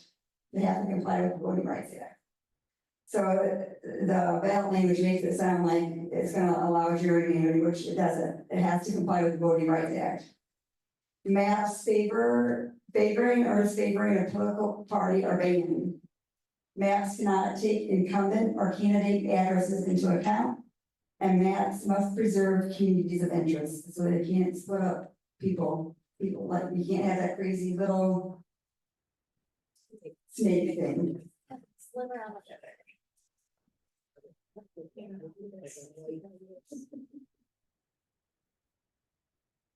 Voters draw the line and not the politicians, and the process would be transparent and open. That's in the law. And the politicians will be held accountable. If they aren't listening to their constituents, then the voters can finally vote them out. And then this is how the citizen commissioners are chosen. So they have to be a continuous resident of Ohio for 6 years and be registered to vote. And eligibility is established by affirming that they are not now or in the last 6 years serving in a partisan position, a candidate for elective office, or registered as a lobbyist. And then commissioners are also barred from being elected or appointed to statewide office for 6 years after they serve. There will be an open application process, so any of you, if you fulfill those criteria, you could apply and be on the map commission. And then they screen out anyone who's a politician or a lobbyist. And then a bipartisan panel of Democrats, Independents, and Republicans pick 45 finalists. And that's how they decide who's in the commission. And then I can skip this part because Terry already told us how to plan to be a voter. Which never hurts to say, by mail, in person, or on election day. And then these are some of our deadlines here. The key dates: October 7th is the last day to register to vote, and early voting starts on October 8th. October 29th is the last day to request an absentee ballot. It must be postmarked by November 4th. And then November 5th is election day. And then if you had to vote provisionally, November 9th is the last day to go into the board to get your vote cured if your license was expired or something.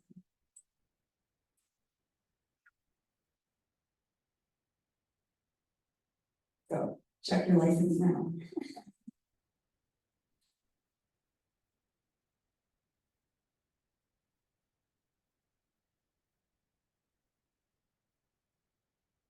So these are where you can go to check your, and also vote 411 will let you check your registration as well. And this is our election protection hotline.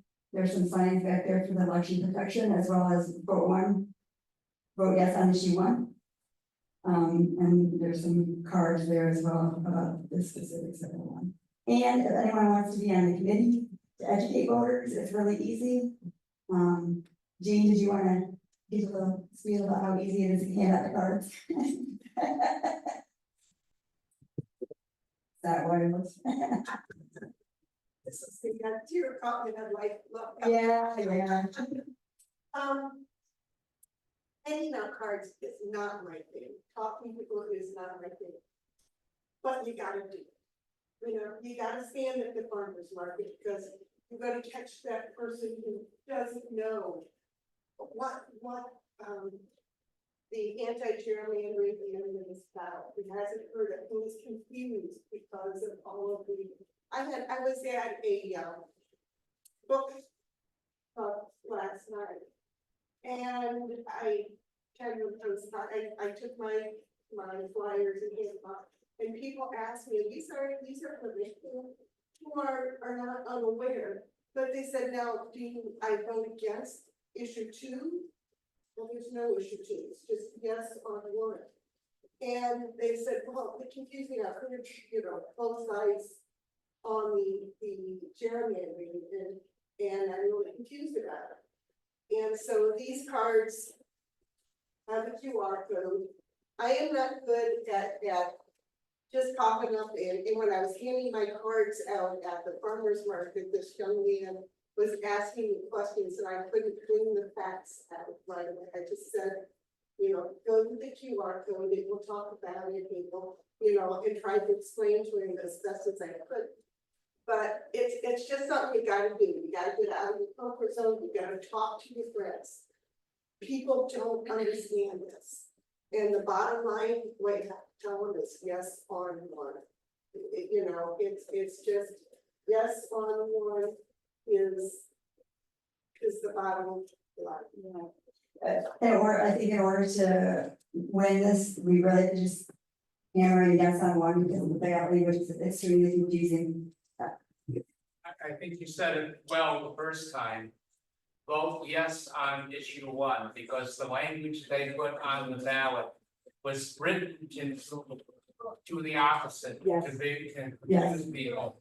And I still upset that the courts haven't told them that they can't do that. Yeah, and in fact, the court said they can, so. Well, but anyway, the fact is that the real issue is vote yes on 1. Yes, exactly. We have to hammer yes on 1, so that people just go into the ballot and vote yes on 1 and ignore the ballot language because the ballot language is really bad. I assume if this is approved, this new bipartisan, could portion, could state legislature and congressional districts. Yes, it's both. Number 2, the critics say that the issue is too vague and it divides counties. Divides counties. We're divided. Yeah, I didn't say, our counties are divided now. Yeah. And I think that the idea is to, I guess it could divide counties that they already are divided. And the idea is to have fair maps and keep communities of interest together, so the idea is not to divide counties where possible. I don't think it's a vague, it's gotta follow the Voters' Rights Act. Yes. And I would say one thing on that too, is that when I'm pretty sure, but when the electors or the committee is selected, each person on that committee has to have somebody on their team who can do IT and draw fair maps. When we did this before, the Common Cause and the League, they went together and had people drawing fair maps to submit, and they had contests to draw fair maps, and they were submitted, and of course they were rejected, as we know.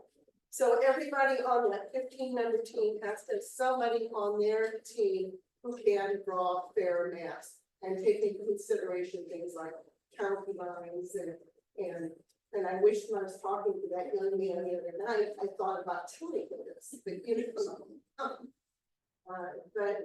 they will have the ability to do the fair maps and keep constituents together. Janet. Probably everybody knows this, but just a reminder, Jen Miller, the executive director of the state, was here the last week, it was sometime recently, and she was interviewed on WBTU by Steve Kendall. That interview was posted on the WBTU website. And, it's worth watching. She did a fabulous job of explaining.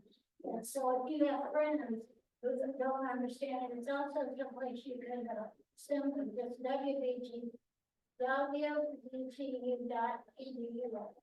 whatever it is, it's online. And I'll post that link onto our Facebook page as well. Oh, that's great, idea.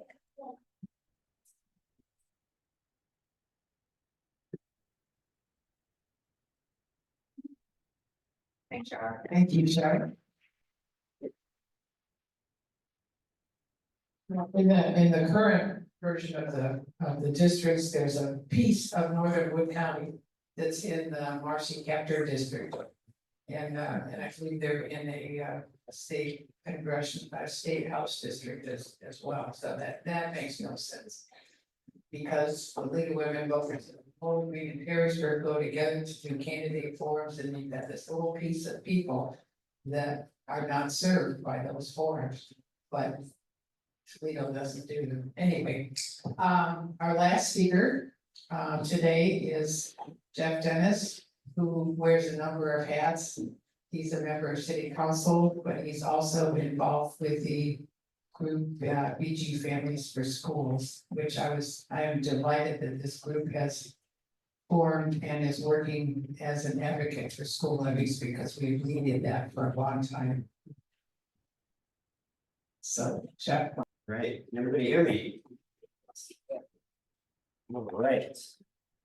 We've got some door hangers coming around right now. This will be what we are putting on the doors in the coming weeks. So you should be seeing another one of these soon, maybe more than one.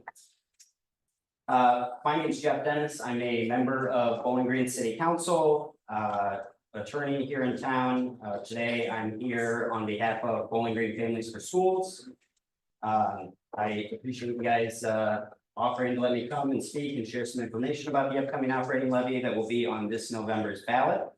Happy to answer any questions you might have. I would also, before we get started, direct you to the website that we've got listed on the bottom of the more wordy side of the door hanger there. We've got a website listed there. We've also got an email address where you can contact the campaign directly. We've got several people that monitor that inbox. So if you've got any questions, that'd be a place to direct them. We usually like to get back to folks in about 48 hours. So upcoming operating levy. The operating levy is going to be for 0.75%. It's going to be an income tax. And as I said, it's going to be on this November's ballot. This operating levy is different in a lot of ways than the bond issue that we passed last year, which is going to fund the new high school. This is going to be an income tax. It is not going to affect Social Security income, along with various forms of government benefits, child support. So there are a number of types of income that are excluded for this by state law. So not a choice that we made, but it is, I think, helpful when you're considering your vote. So I guess where does our school district rank currently? Our current school district income tax is 0.5%, so 0.5%. This would be an additional 0.75%, which would bring us up to 1.25%. In terms of how that ranks with neighboring school districts, that would be at the bottom of the door hanger on side 2. That would put us at 1.25% in line with Elmwood and North Baltimore, which is still not near the top relative to other school districts in Wood County. So it's not an extravagant request. It is very much needed. 80%, over 80% of our district's operating funds go towards teachers, support staff, personnel. So if this does not pass, what we would be looking at is cuts to transportation, teacher layoffs, looking at ways to reduce those staff members. Those cuts would need to be made immediately. If this were to fail, it would go on again next May, but at that point, the cuts would have already been made. So they did wait until it was a critical request, which I think demonstrates fiscal responsibility. They're not going to the voters until they need to. That said, it is a must win for our district. If we hope to maintain class sizes, avoid those cuts to transportation, teaching staff, and continue to offer the courses that we are offering and the after-school activities that we've got today. So it is a very important request for the community. Let's see, any other info? So I guess, and just to touch on the teacher layoffs, and some people have said that's a scare tactic, that won't happen.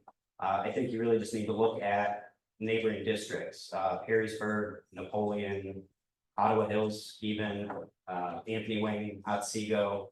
These are all districts that have, in the very recent past, failed operating levies for one reason or another. The result is that they cut 100 teachers. So maybe it is a scare tactic, but it's also reality. Let's see. I think that's kind of an overview. We've got some additional facts there on the back. If you would like to read through that, otherwise I'm happy to answer any questions you have. Where did we get signs for yards? We have got another 350 signs on the way. You've seen, I'm sure that we've got several hundred out already.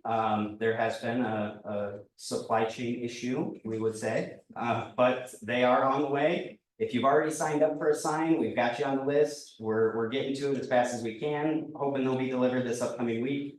If you have not requested a sign yet, you can visit our website, DGFFS, DG Families for Schools, FFS.com. And there's a link to sign up to get involved where you can check the yard sign box. We've also got them at Brownsville and Juniper when we've got them in stock.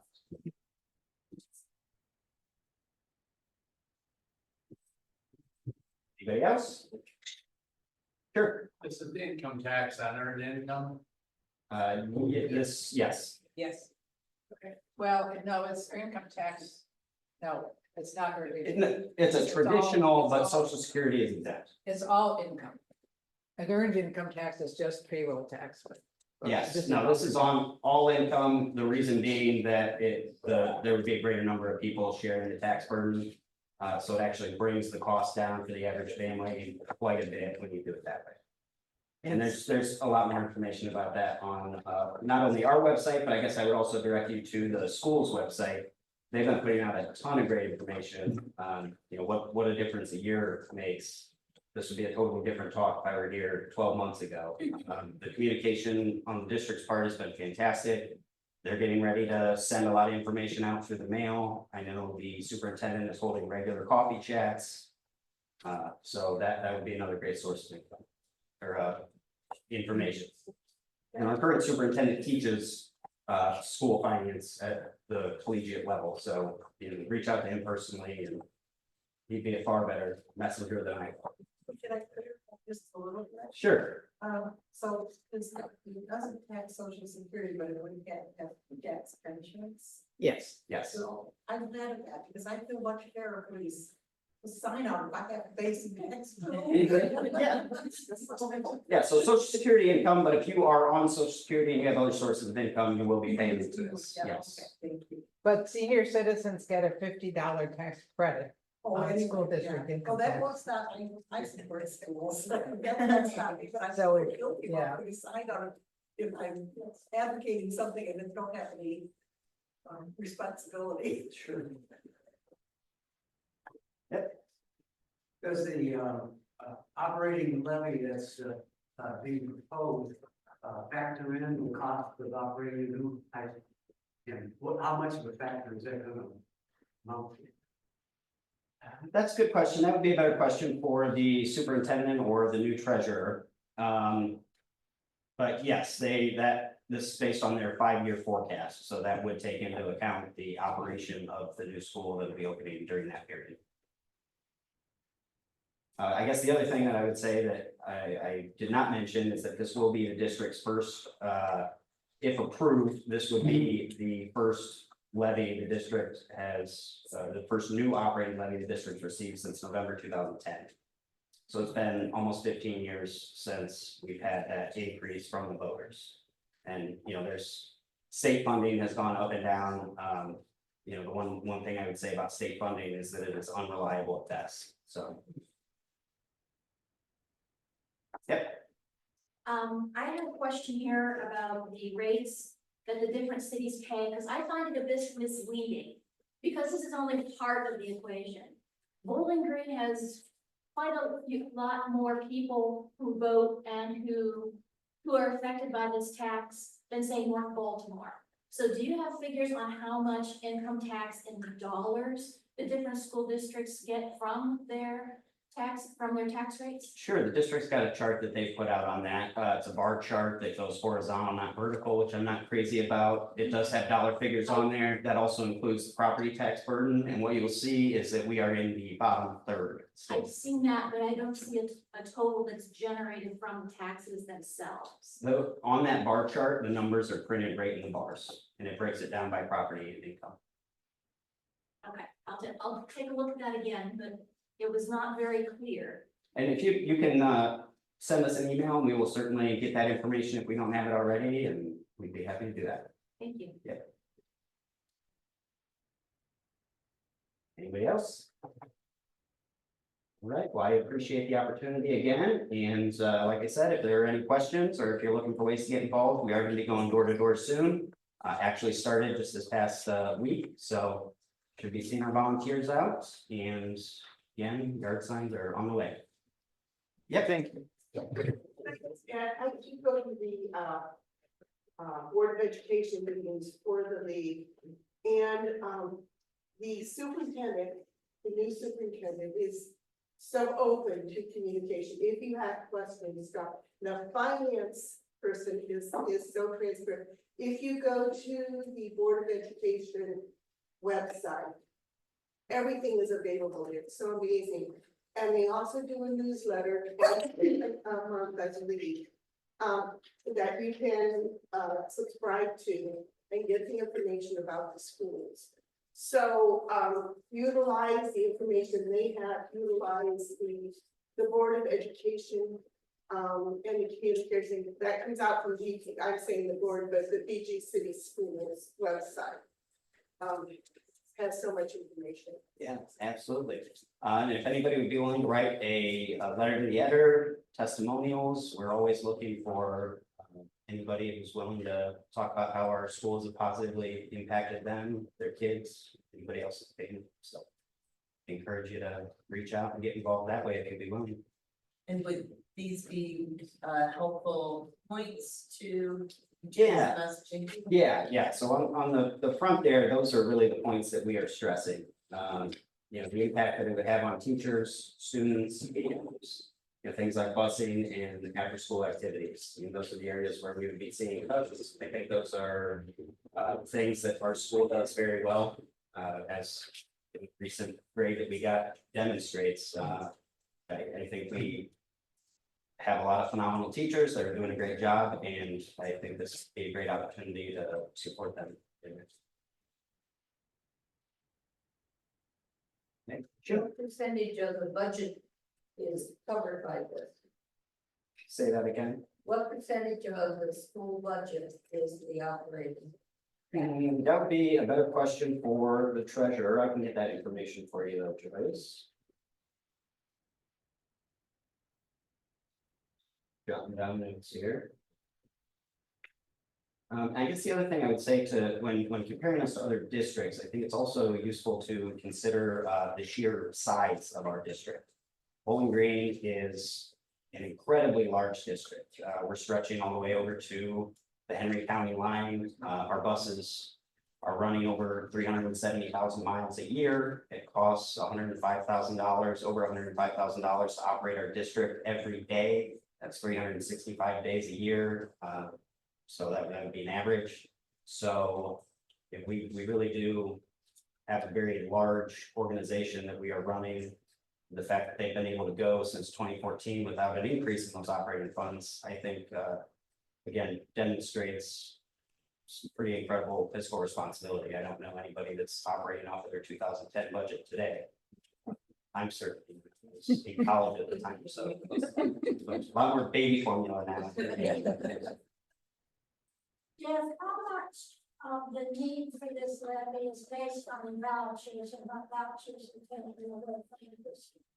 Yeah, so I mean, that is a huge issue. If you're not familiar with what Ohio has done. Sure, many or most or all of you are. You know, that has put a real strain on budgets for public education. And you are seeing that everywhere. I think every district in Wood County right now is putting together a plan to go onto the ballot. This is not the way that we should fund schools. I think you could make that argument. This is the way that we do it. This is the way the state requires us to do it. They make it a lot more difficult with things like vouchers that are taking hundreds of students out of our classrooms. So that is having a really negative impact on schools everywhere. And in fact, if you look, we were successful and due in large part to the folks in this room last year, passing our bonds for the first time after 4 attempts. So very badly needed. We were one of the only districts in the state of Ohio. I mean, if you look at the ballot initiatives for schools in that year or in the last several years, the pass rate is dropping pretty rapidly. Sure. It's my understanding that the Supreme Court in Ohio declared many years ago that the state is not adequately funding schools, and they're still not adequately funding schools. And so the state, because they're negligent, is passing this down to the individual school districts, and we're fortunate to have pretty good support for the schools. Yeah, 1994, DeWalt was the decision.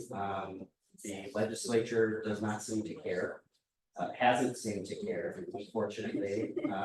But yes, they did rule that our over-reliance on property taxes was creating disparity that is not acceptable between districts, and so far nothing has been done to address that. We are very fortunate that historically we have tended to support, in particular, operating levies. So hopefully this will get the same result this time. Bell gave a wonderful presentation at the last Board of Education meeting on vouchers. And the facts that he gave were just alarming. I guess what he has. Last year, the state of Ohio gave 966 million, just short of $1 billion, to private parochial schools through the Ed Choice voucher program.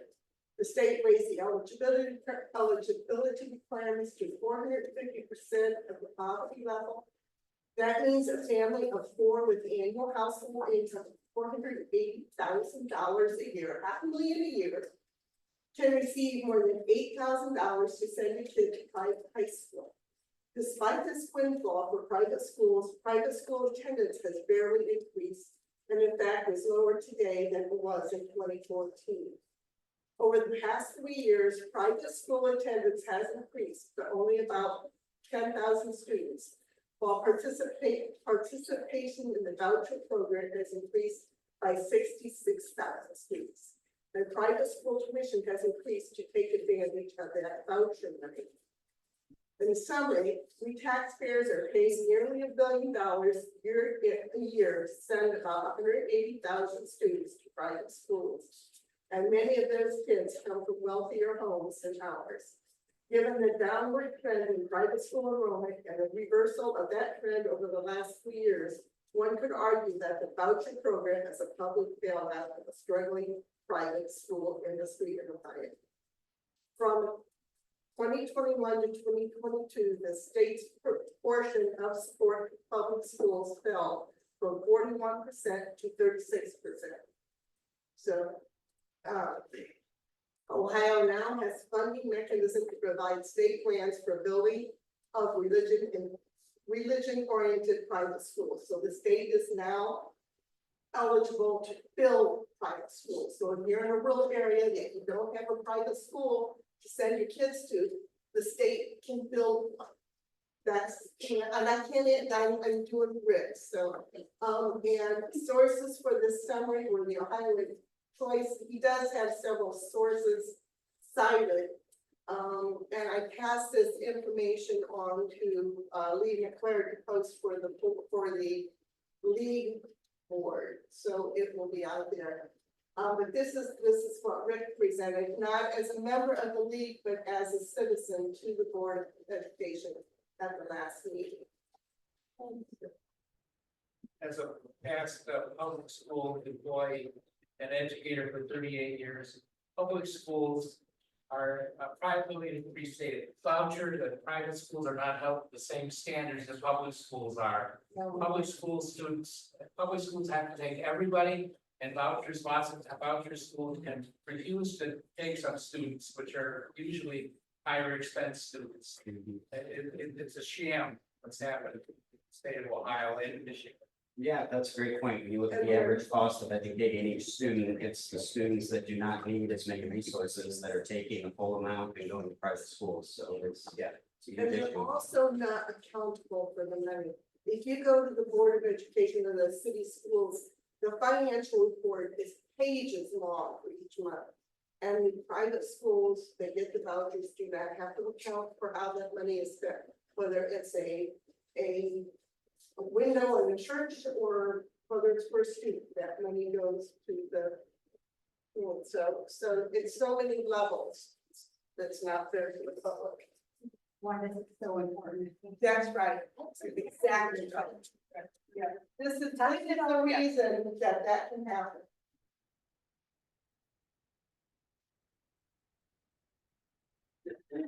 All right, well, if you have any questions, like I said, you know.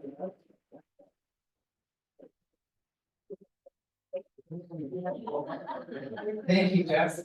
Now we have just a few quick announcements before we adjourn the meeting. Elaine, Cody. I'm not going to use a lot of your time, but vote yes for issue 1, please. And I have shirts, if any of you remember how I'm ready. Remember, I am woman, that's 1972. That's what the shirt says, that's where it came from. And I think everybody here is old enough to remember that. So please, if you would like a shirt, it doesn't support the league. And I will be in the back at $25 each. Thank you.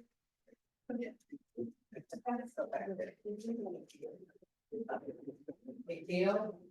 Smoka, she's distributed information about changes in membership, but I figured if you read it and you hear it, maybe it'll be more effective. I think Lee mentioned this at the beginning, there's information on your table as well about changes, how memberships are gonna be handled, they'll be going through the national office rather than through us, although we can certainly help facilitate this, take checks. Let me know if you have any questions about it. There's still questions that I have that it doesn't sound like we're gonna get all our answers until after the election, because obviously they're focusing on that at this point. But some of the key things are they're suggesting, big emphasis on suggesting a membership fee of 75 for a single person rather than the current 60 that we're asking for. However, you can pay as low as 20 or as high as you want. They will also be just having single memberships. There will not be household memberships or discounted first-year memberships. But again, I go back to the amount that you pay is a suggested amount. We should know, this is gonna take effect in February, our membership year. We ask for people to pay for the 24-25 membership year no later than January 31st of 25.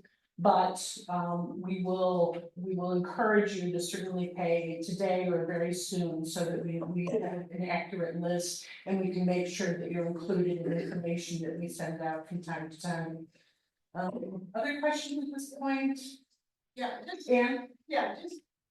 get the payment in as soon as possible. Last year, we let it go too long, and there was confusion about whether you were paying for your membership or paying for the fundraising drive.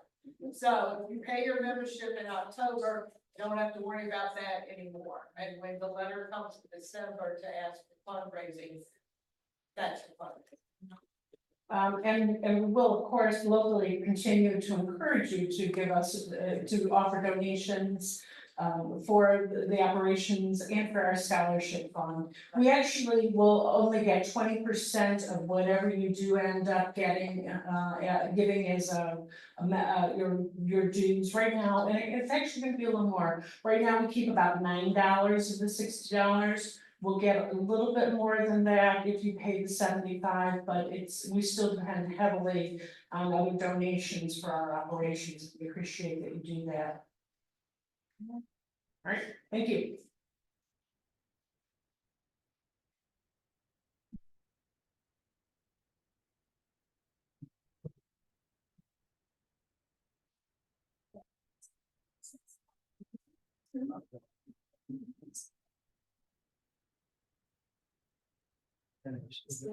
Rose Drain wanted to make an announcement about a community meeting, and she went out to get flyers and isn't back yet, but possibly could tell us.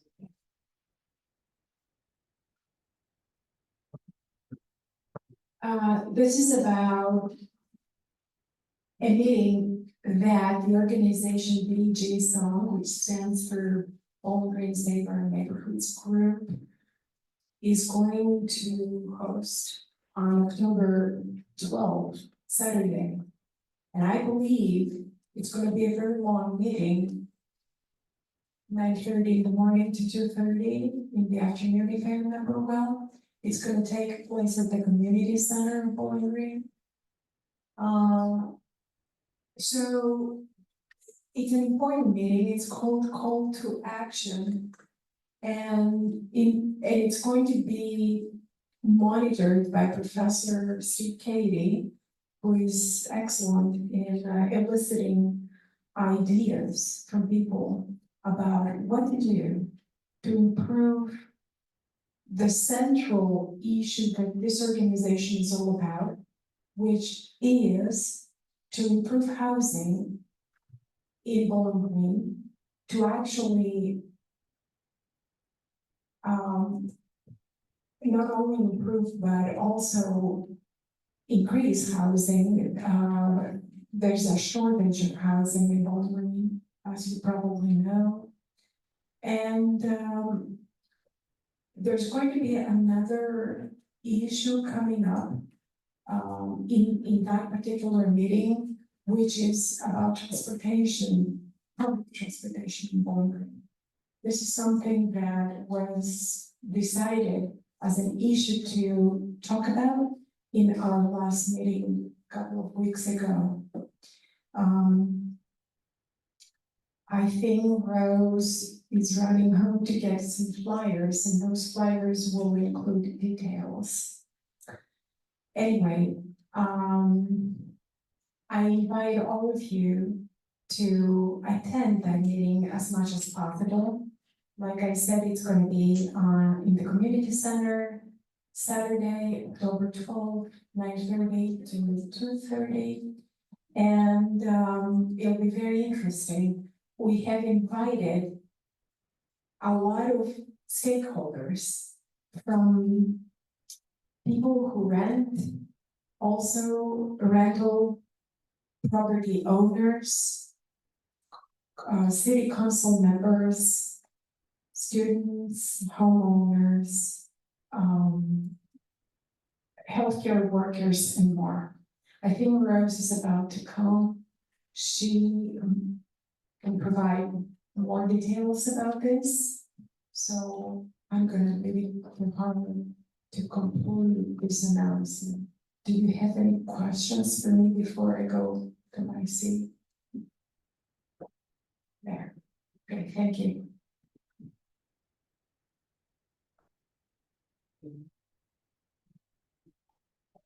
That's right. Okay, I think we are done with our meeting. And what happened to the sign up sheet for activities? Did that end up, did that make it around? That, okay, good. Rose has a few words. Well, thank you. I came from the dog park committee meeting and didn't know that I was, going to have the opportunity to talk here this morning. So I ran home to get the call to action outreach, document that has, an RSVP, on it. And, if you are interested in attending, please RSVP by October 1st. We hope to have this be a very vibrant, coming together of various entities in the community who are concerned about housing options in the city. So, David Neuendorf is helping me hand out, the flyer that I brought, and I've got some more. I apologize. This one does not look as professional, but we won't waste copies. If you take one, there's a little bit of a typo here. So please look it over. Let me know if you have any questions. Also take a look at BG Song's website. That's easy to remember, bgsong.org. And hope to see as many of you as possible, on the Saturday, October 12th. Thank you.